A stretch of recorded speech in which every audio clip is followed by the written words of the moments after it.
Hi guys, welcome back to top 10 movies. இன்னைக்கான வீடியோல 2026ல இப்ப ரீசெண்டா ஒரு பக்காவான ஹாரர் மிஸ்ட்ரி சயின்ஸ் ஃபிக்ஷன் கதையா ரிலீஸ் ஆன த பாரோஸ் அப்படிங்கிற சீரீஸோட முழு கதை உலகத்தை நாம இன்னைக்கு பார்க்க போறோம். மொத்தமா இந்த சீரீஸ்ல 8 எபிசோட்ஸ் இருக்கு. அது எல்லாத்தையுமே சிங்கிள் வீடியோவா நாம இன்னைக்கு பார்க்க போறோம். சரி, இப்ப ஒன்லைன் என்ன அப்படின்னா, நம்ம கதையோட ஹீரோவுக்கு வயசு 60. பாலைவனத்துல இருக்கக்கூடிய த பாரோஸ் அப்படிங்கிற ஒரு சின்ன ஊரு. முழுக்க முழுக்க ஷாங்கிற ஒரு பெரிய பணக்காரன் தான் அந்த இடத்தையே கண்ட்ரோல்குள்ள வச்சிருக்கான்.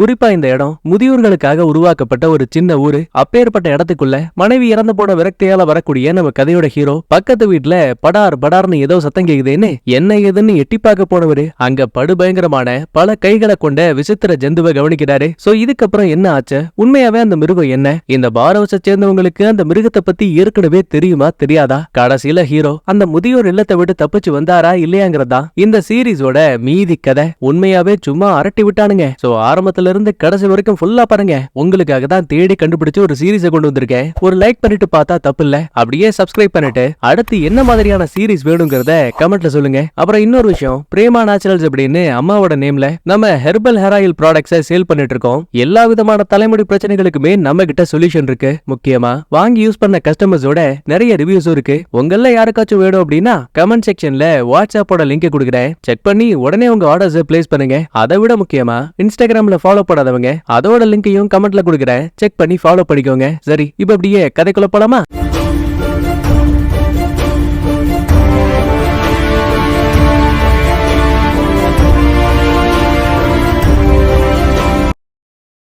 ஓபனிங் சீன்லயே தி பாரோஸ், அதாவது முதியோர்கள் மட்டுமே வாழக்கூடிய ஒரு ஊரை காட்டுறாங்க. இந்த ஒட்டுமொத்த இடத்தோட சொந்தக்காரன் பேரு பாபி. இங்க குடியிருக்கக்கூடிய கிளார் அப்படிங்கிற ஒரு வயசான லேடியை காட்டுறாங்க. தன்னோட கணவரான எட்வர்ட் கூட வீடியோ கால் பேசிட்டு இருக்காங்க. என்னமா கிளார், எப்படி இருக்க?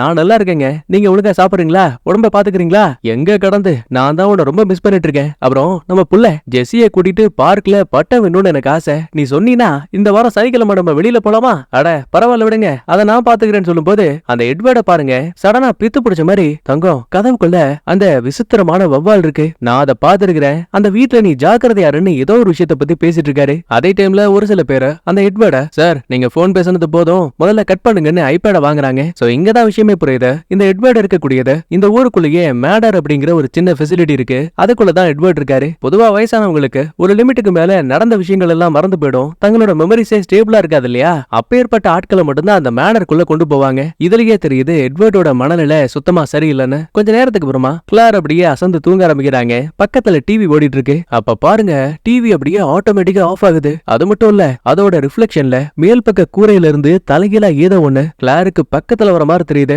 அரை தூக்கத்துல அந்த அம்மாவும் படார்னு கண்ண முடிக்கும் போது நல்லா குண்டு பல்பு மாதிரி கண்களை வச்சுக்கிட்டு கோரமான கைகளோட ஒரு உருவம் அப்படியே பக்கத்துல வரும். தாய் கிழவிக்கு அல்ல, காப்பாத்துங்க காப்பாத்துங்கன்னு கத்திக்கிட்டு ஓடுவாங்க. இருந்தாலும் கடைசி நிமிஷத்துல கொடூரமான அந்த 6 கைகளை கொண்ட ஜந்து பாட்டியம்மாவோட வாய் அப்படியே லபக்கன்னு லாக் பண்ணி அங்க இருந்து தூக்கிட்டு போற மாதிரி காட்டி இங்கதான் இந்த சீரீஸோட டைட்டிலையே போட்டு கதை ஆரம்பிக்குது. இந்த சம்பவங்கள் நடந்து சில வாரங்களுக்கு பிறகு சாம் கூப்பர்னு ஒரு ஆளை காட்டுறாங்க. இவருதான் நம்ம கதையோட ஹீரோ. தன்னோட பொண்ணு டோரா, மருமக பிள்ளை, பேர பசங்களோட இப்ப அந்த பாரோஸை நோக்கி போயிட்டு இருக்காங்க. ஏன்னா சில மாதங்களுக்கு முன்னாடி ஹீரோவோட மனைவி மாரடைப்பால இறந்து போயிருப்பாங்க. அவங்களோட கடைசி ஆசை எஞ்சி இருக்கக்கூடிய காலத்தை புருஷன் பொண்டாட்டி 2 பேருமே இந்த பாரோஸ்ல கழிக்கணும்னு ஆசைப்பட்டு இருப்பாங்க.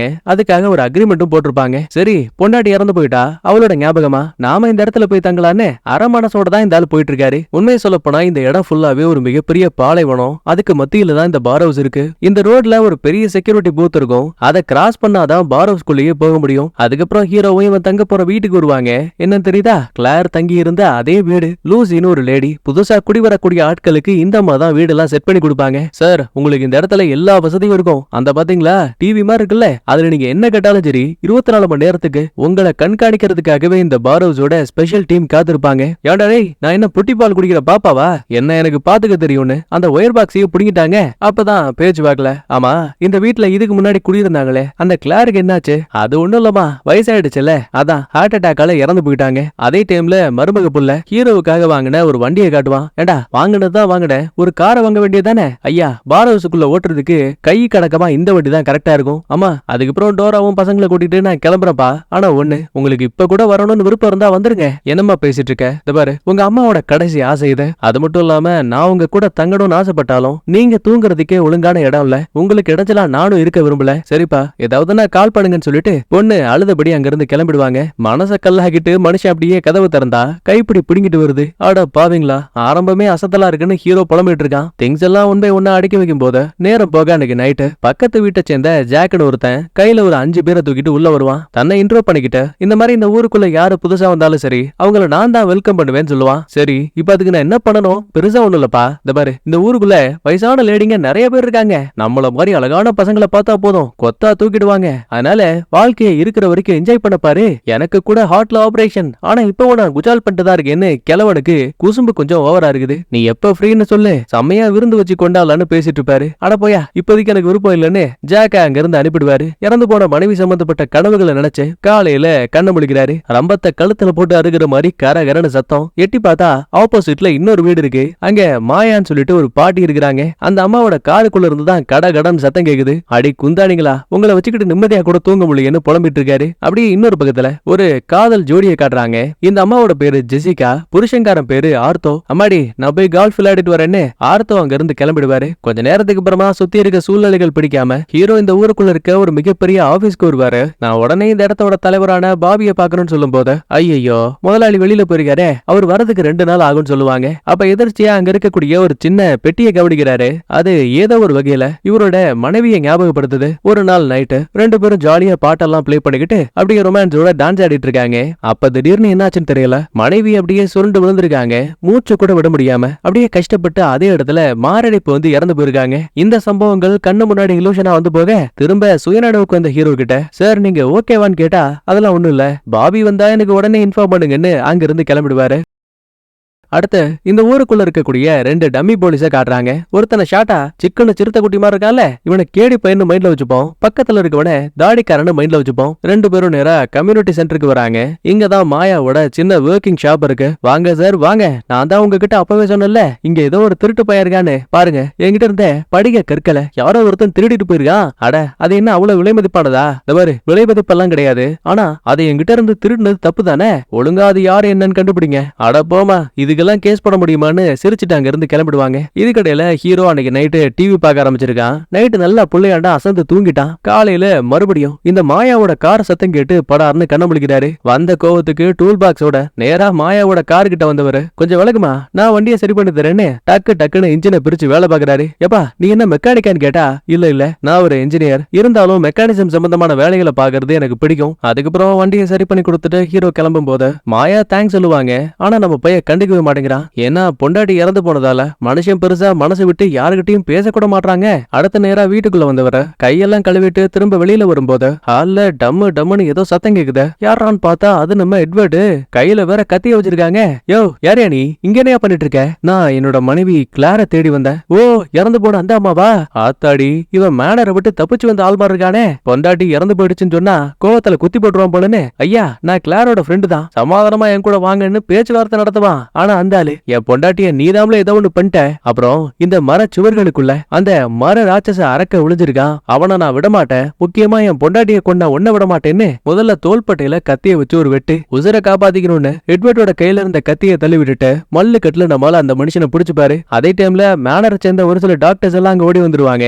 தப்பிச்சு ஓடி வந்த எட்வர்டையும் பிடிச்சிட்டு போயிடுவாங்க. காயம்பட்ட ஹீரோ கட்டு போட்டு கடுப்புல உட்கார்ந்து இருக்கும் போது தாடிக்காரன் உள்ள வரான். சார், இது நடந்த ஒரு சின்ன தப்பு, தயவு செஞ்சு எங்களை மன்னிச்சிருங்க. ஏயா இந்த பார் ஹவுஸ் பாதுகாப்பான இடம்னு ஒரு நாள் விடாம டிவியில வீடியோ போட்டு தள்ளுறீங்கல்ல, ஆனா கொஞ்சம் விட்டுருந்தா அந்த ஆளு என்ன போட்டு தள்ளிருப்பாயா? இதெல்லாம் வேலைக்கு ஆகாது, நான் உடனே போலீஸ் கிட்ட பேசுறேன். ஐயோ சார், அப்படிலாம் எதுவும் பண்ணிடாதீங்க. இந்த இடம் முழுக்க இந்த பாபிங்கிற ஒருத்தருக்கு சொந்தமானது. இந்த இடத்துக்கும் வெளி உலகத்துக்கும் எந்த ஒரு சம்பந்தமும் கிடையாது. நீங்க இங்க இருக்க வரைக்கும் நாங்க தான் உங்களுக்கு போலீஸ் மாதிரி. வேணும்னா வாங்க, முதலாளியான பாபி கிட்ட கூட்டிட்டு போறோம், நீங்க பேசி சமாதானம் ஆயிக்கோங்க. சரின்னு இந்த இடத்த விட்டு பாபியை பாக்குறதுக்காக மேனர் கிட்ட வராங்க. அவனை பாத்தீங்களா, ரொம்ப சின்ன பையமா இருக்காங்க. சார், உங்களுக்கு உங்களுக்கு நடந்த விஷயத்த இப்பதான் நான் கேள்விப்பட்டேன். அந்த எட்வர்டு மனசளவுல ரொம்ப பாதிக்கப்பட்டிருக்காரு. அதனாலதான் தெரியாத்தனமா இந்த தப்பு நடந்து போச்சு. ஹீரோ ரொம்ப சிம்பிளா, இந்த பாருங்க, எனக்கு விளக்கம் எல்லாம் தேவையில்லை. இனிமே இந்த பார் ஹவுஸ்ல ஒரு ஆளா இருக்கிறதுக்கு எனக்கு விருப்பம் இல்ல. முதல்ல அக்ரிமெண்ட் கொடுங்க, நான் வாங்கிட்டு இங்க இருந்து கிளம்புறேன். தாராளமா வாங்கிக்கோங்க, அதுல எந்த பிரச்சனையும் கிடையாது. ஆனா அதுக்கு முன்னாடி உங்க மனைவி இறந்து போன விஷயத்தையும் கேள்விப்பட்டேன். உங்க பொண்ணு தங்கி இருக்கிற வீட்டுல நீங்க எக்ஸ்ட்ரா போய் தங்க முடியாதுங்கிற விஷயமும் எனக்கு தெரியும். போக இடம் இல்லாம கஷ்டப்படுற உங்களுக்கு இந்த பார் ஹவுஸ் ஒரு நல்ல வீடா இருக்கும். யோசிச்சு முடிவெடுங்க. ஒரு வகையில பாபி சொல்லக்கூடியதும் சரிதான். சோ ஃபைல வாங்கிட்டு நேரா ஜாக்கோட வீட்டுக்கு வருவாரு. வாயா கூப்பர், என்னாச்சு இந்த டைம்ல வீட்டுக்கு வந்திருக்க? அது ஒண்ணும் இல்ல, நீங்க அந்த நான் வந்ததுக்காக ஃப்ரெண்ட்ஸ் எல்லாம் கூப்பிட்டு வெல்கம் பார்ட்டி பண்ணலாம் நீங்களே, அத நாளைக்கே வச்சுக்கலாமான்னு கேட்பாரு. அப்படின்னா ஹீரோவுக்கு இந்த இடத்துலயே தங்கலான்னு ஒரு மைண்ட் வந்துருச்சு. அதுக்கப்புறம் அடுத்த நாள் ஈவினிங் ஆகுது. தலைவன் அப்படியே கெத்தா கிளம்பி ஜாக்கோட வீட்டுக்கிட்ட போனா அதே இடத்துக்கு ஒரு குறுந்தாடிக்கார வராங்க. இந்த ஆளு ஒரு டாக்டர். ஷார்ட் ஆரம்ப ஜேசன் அப்படின்னு மைண்ட்ல வச்சுப்போம். ஜாக் ஆல்ரெடி இவனுக்கு எக்கச்சக்கமான கேர்ள் ஃபிரெண்ட்ஸ் எல்லாம் இருக்குன்னு சொல்லிருப்பான்ல. சரி உள்ள பிள்ளைங்களா இருக்கும், இல்ல பார்ட்டிகளா இருக்கும்னு ஒரு ஆர்வத்துல தலைமை வருவான். ஆனா பார்த்தா மொத்தத்துக்கு 6 பேர் தான் இருக்காங்க. அது வேற யாரும் கிடையாது, ஆர்தோ, ஜெசிகா, அப்புறம் பக்கத்து வீட்டு மாயான்னு அரகுற பீஸா தான் வந்திருக்குது. எல்லாருமே ஓரளவுக்கு பேசி நல்ல ஃப்ரெண்ட்ஸ் ஆகுறாங்க. நேரம் போக மொத்த பேரும் சரக்கு சைடுன்னு அடிச்சு நவுத்துவானுங்க. ஆனா நம்ம ஹீரோ மட்டும் அமைதியா உட்கார்ந்து இருப்பாரு. அப்பதான் திடீர்னு இந்த ஜெசிகா பைபிள்ல சிக்கன் பீஸா லபக்குன்னு வாயில போட்டு முழுங்கிட்டா போல தொண்டையில போய் லாக் ஆயிடுச்சு. மூச்சு விட முடியாம கஷ்டப்பட்டு இருப்பா. மொத்த பேரும் கஷ்டப்பட்டு அந்த புள்ளைய காப்பாத்துவாங்க. ஆனா ஹீரோவுக்கு இதையெல்லாம் பார்க்கும்போது இறந்து போன டைம்ல இவனோட மனைவி ரொம்ப கஷ்டப்பட்டு இருப்பாங்க இல்லையா, அந்த காட்சிகள் எல்லாம் நினைவுக்கு வந்து தலை தரிக்க நம்மால அங்கிருந்து ஓடியே விடுவான். கொஞ்ச நேரத்துக்கு பிறகு பின்னாடியே வந்த ஜாக் என்ன ஆச்சுன்னு கேட்டா, என் மனைவி இறந்து போன சம்பவங்கள் எனக்கு அடிக்கடி கனவா வந்து போகுது. பரவாயில்ல விட, ஒருத்தர் மேல அளவுக்கு அதிகமான காதல் வரும்போது இதெல்லாம் சாதாரணமானது. எனக்கு ஒருத்த மேல இருக்கு, ஆனா அவன் மேல எப்ப பாரு தைலவாசமா அடிக்கும். சரி நல்லா தூங்கு, காலையில பேசிக்கலான்னு ஜாக் அந்த இடத்தை விட்டு போயிடுவாரு. அதுக்கப்புறம் ஹீரோவும் ஜாக்கோட பேச்சை கேட்டு மனசை மாத்திக்கிட்ட பாபிக்கு கால் பண்ணி இந்த மாதிரி அக்ரிமெண்ட் எல்லாம் கேன்சல் பண்ண வேணாம், நான் பார் ஹவுஸ்லயே தங்குறேன்னு இன்ஃபார்ம் பண்ணிடுவாரு. அதுக்கப்புறம் நைட்டு நல்லா தூங்கிட்டு இருக்கும் போது ஜாக்கோட வீட்டுக்குள்ள இருந்து ஒரு எமர்ஜென்சி அலாம் அடிக்குது. பொதுவா இந்த இதய சம்பந்தப்பட்ட நோய் இருக்கவங்களுக்கு ஒரு கேஸ் கொடுத்தபடியே தான் தூங்கணும். அந்த மாஸ்க் போட்டிருப்பான் போல. இப்ப அதை யாரோ கழட்டி விட்டதால அந்த எமர்ஜென்சி அலாம் அடிச்சிட்டு இருக்கு. என்னன்னு பாக்குறதுக்காக கையில சுத்தியல் எடுத்துட்டு ஜாக்கோட வீட்டு கதவை உடைச்சிட்டு ஹீரோ அப்படியே உள்ள வருவான். அப்பதான் அங்க இருக்கிற ஒரு குறிப்பிட்ட அறைக்குள்ள ஜாக் படுத்திருக்கான். ஆனா அவனுக்கு பக்கத்துல விசித்திரமான ஏதோ ஒரு ஜந்து இருக்க மாதிரி தெரியுது. ஒரு நிமிஷம் இத பார்த்து நம்மால மிரண்டே போயிடுவாங்க. அதுக்கு பாருங்க, 6 கைகள் இருக்கு, விசித்திரமான கண்கள் இருக்கு. ஜாக்கோட வாய்க்குள்ள டென்டகல்ஸ் விட்டு ஏதோ ஒண்ணு பண்ணிட்டு இருக்கு. தக்காளி இன்னைக்கு ஒன்னு அடிச்சு பறக்க வரும் பாருன்னு தலைவன் சுத்திகளோட கிட்ட போவான். அப்ப தெரியாதனமா அலாம் அடிச்ச அந்த மிஷின் இருக்கு இல்லையா, அதோட கேபிள பய தட்டி விட்டாங்க. சத்தம் ஸ்டாப் ஆனதுமே அந்த மிருகம் அப்படியே படார்னு இவன் பக்கமா திரும்புது. ஒரு வேகத்துல இவனை தாக்கலாம்னு வரும்போது தலைவன் கையில தான் சுத்திகள் இருக்கே. ஒரு பயத்துல டப்புன்னு மண்டையில ஒரு அடி, துண்டை காணோம் துணியை காணோன்னு அந்த விசித்திர மிருகம் அங்கிருந்து திருச்சு ஓடியே போயிடும். அதுக்கப்புறம் ஆம்புலன்ஸ்க்கு கால் பண்ணி வர வச்சிருவாங்க. ரொம்ப சிம்பிளா ஜாக் ஹார்ட் அட்டாக்கால இறந்து போயிட்டதா சொல்லுவாங்க. டாக்டர்ஸும் ஹீரோவை செக் பண்ணி பார்த்துட்டு என்னாச்சு எப்படி ஜாக் இறந்து போனாருன்னு கேட்டா, நான் வீட்டுக்குள்ள வரும்போது அங்க ஒரு பயங்கரமான மிருகத்தை பார்த்தேன். ஆனா கண்டிப்பா அது சிம்பன்சியோ இல்ல வவ்வாலோ கிடையாது. 6 கைகளை கொண்ட ஒரு பயங்கர மிருகம் அது. ஜாக்கோட வாய்க்குள்ள டென்டகல்ஸ் விட்டு ஏதோ ஒண்ணு பண்ணிட்டு இருந்துச்சு. அந்த பையன் ரொம்ப சிம்பிளா, பாருங்க சார், வயசாயிடுச்சு, அதனால உங்களுக்கு ஏதோ மண்டக்கொள்ளாருன்னு நினைக்கிறேன், வேணும்னா வாங்கல, மேடர்ல உங்களுக்காக ட்ரீட்மெண்ட் எல்லாம் கொடுக்குறோம். யோ நான் பொய் சொல்லல, நான் நல்லா தான் இருக்கேன். கடைசி வரைக்கும் ஹீரோவோட பேச்ச அந்த டாக்டர் கேட்கவே இல்ல. இப்ப இறந்து போன சம்பவம் இந்த 6 நண்பர்களுக்கு இடையில மிகப்பெரிய பாதிப்பை ஏற்படுத்தது. ஒரு பக்கத்துல ஹீரோவுக்கு மறுபடியும் மனைவி சம்பந்தப்பட்ட காட்சிகள் ரொம்ப பயமுறுத்துற வகையில வந்து போகுது.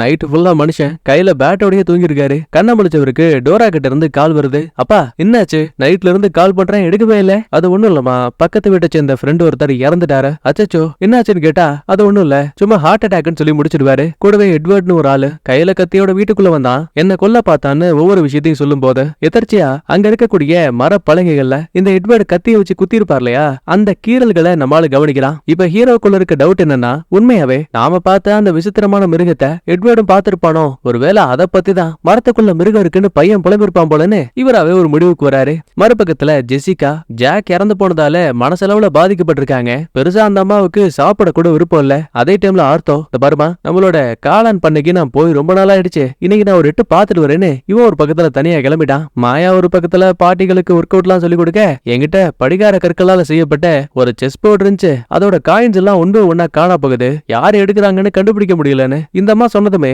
மீதி இருக்கிற ஆளுங்களும் ஆமாமா என்கிட்ட இருந்த படிகார கல்லும் காணா போகுதுன்னு சொல்லுவாங்க. என்ன இது ஒரே டைம்ல இத்தனை பேர்கிட்ட இருந்து யார் திருடுறாங்கன்னு மாயாவுக்கு ஒரு டவுட். அடுத்து ஜேசனை காட்டுறாங்க. ஒரு டாக்டரை பார்க்க வந்தவன் இந்த மாதிரி எனக்கு கேன்சர் நோய் இருக்குல்ல, இப்ப அது எந்த அளவுக்கு இருக்கு மன்னிச்சிருங்க, அதை லெவல் 3 கிராஸ் பண்ணிடுச்சு, இப்படியே போச்சுன்னா ஒரு சில வருஷங்களுக்கு தான் உங்களால உயிரோட இருக்க முடியும். ஜேசனை பொறுத்த வரைக்கும் ரொம்ப நாள் வாழணும்னு ஆசை இருந்தாலும் அதை வெளிப்படையா சொல்லிக்க மாட்டாரு. அப்படியே இன்னொரு பக்கத்துல இந்த மாயா மொத்த பார்ட்டிஸ் எல்லாம் கூட்டிட்டு கேடி பையன் கிட்ட வந்திருக்காங்க. எப்பா நாங்க வச்சிருந்த படிகார கல் எல்லாம் எவனோ ஒருத்தன் திருடி இருக்கான்ப்பா, நான் ஒருத்தி கம்ப்ளைண்ட் கொடுத்தேன் நீ நம்பல, பாரு இப்ப எத்தனை பேர் கொடுத்திருக்காங்கன்னு மல்லு கட்டி கம்ப்ளைண்ட ஃபைல் பண்ண வச்சுட்டாங்க. இதுக்கடையில ஹீரோ அந்த எட்வர்ட பார்க்க வந்திருக்கான். ஏன்னா ஹீரோ பார்த்த அந்த அரக்க மிருகம் உண்மையா அதை எட்வர்டும் பார்த்திருக்கானான்னு கன்ஃபார்ம் பண்றதுக்காக தான் இங்க வந்திருக்காரு. தனியா 2 பேருமே சேர்ல உட்காந்துட்ட. முதல்ல ஹீரோ என் பேரு கூப்பர்னு சொல்லும் போது இல்ல இல்ல நீ போய் சொல்ற, நீ என்னோட மகன் வாடாமவன, நீ நானும் பார்க்குக்கு போலாம் பட்டம் விழான்னு பேசிட்டு இருப்பாரு. ஐயோ எட்வர்டு நீ தப்பா புரிஞ்சிட்டு இருக்கையா, என் பேரு சாம் கூப்பர், நான் நீங்க குடியிருந்த அதே வீட்டுல தான் இருக்கேன். நீ சொன்னியப்பா ஒரு முறை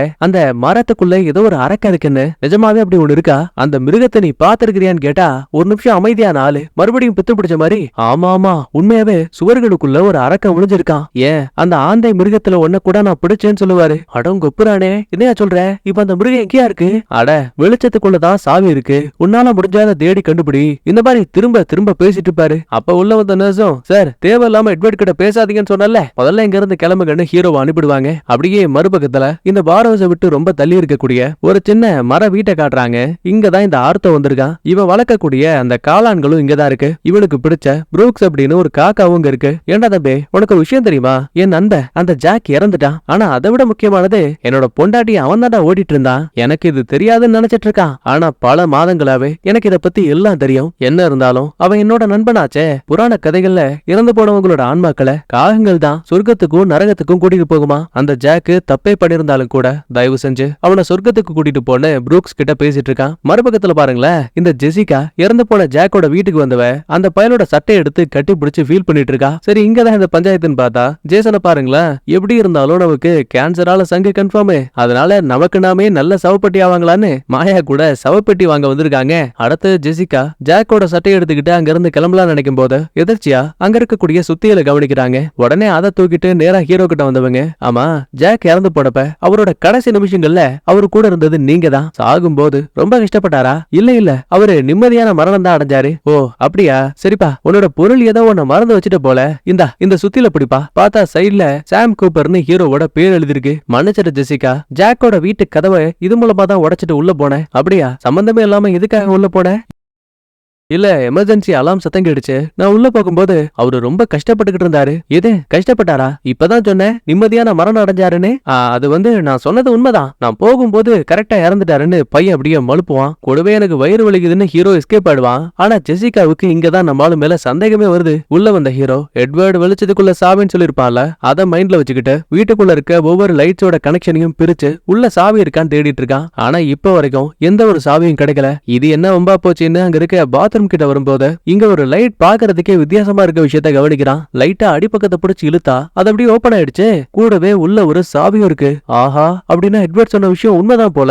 சாவியோட கீ செயின்ல இந்த பார் ஹவுஸ்குள்ளேயே இருக்க ஒரு குடோனோட நம்பர் இருக்கு. சரின்னு இப்ப அந்த இடத்துக்கு போயிட்டு இருக்காரு. அடுத்து மாயாவை பார்க்க வந்த கேடி பையன், இந்த பாரு நீ நினைக்கிற மாதிரி அந்த தாடிக்கார கேஸ் எல்லாம் முடிக்கவே மாட்டான்னு நினைக்கிறேன், புருடா கதையை விட்டு உன்னை ஏமாத்த போறான், அதனாலதான் உண்மையான திருடனை கண்டுபிடிக்கிறதுக்காக நான் உனக்கு அட்வான்ஸான சிசிடிவி கேமராக்களை கொண்டு வந்திருக்கேன், எல்லாம் ஓகே தான், ஆனா இதுக்காக இவ்ளோ எனக்கு ஹெல்ப் பண்ணிட்டு இருக்க, ஒருவேளை எனக்கே ரூட் வரியா, அவன் சிரிச்சுக்கிட்டே ஆமான்னு சொல்ல இந்த அம்மாவுக்கு குஜால் ஆயிடுச்சு. அடுத்து இதே டைம்ல ஆர்த்தவ காட்டுறாங்க.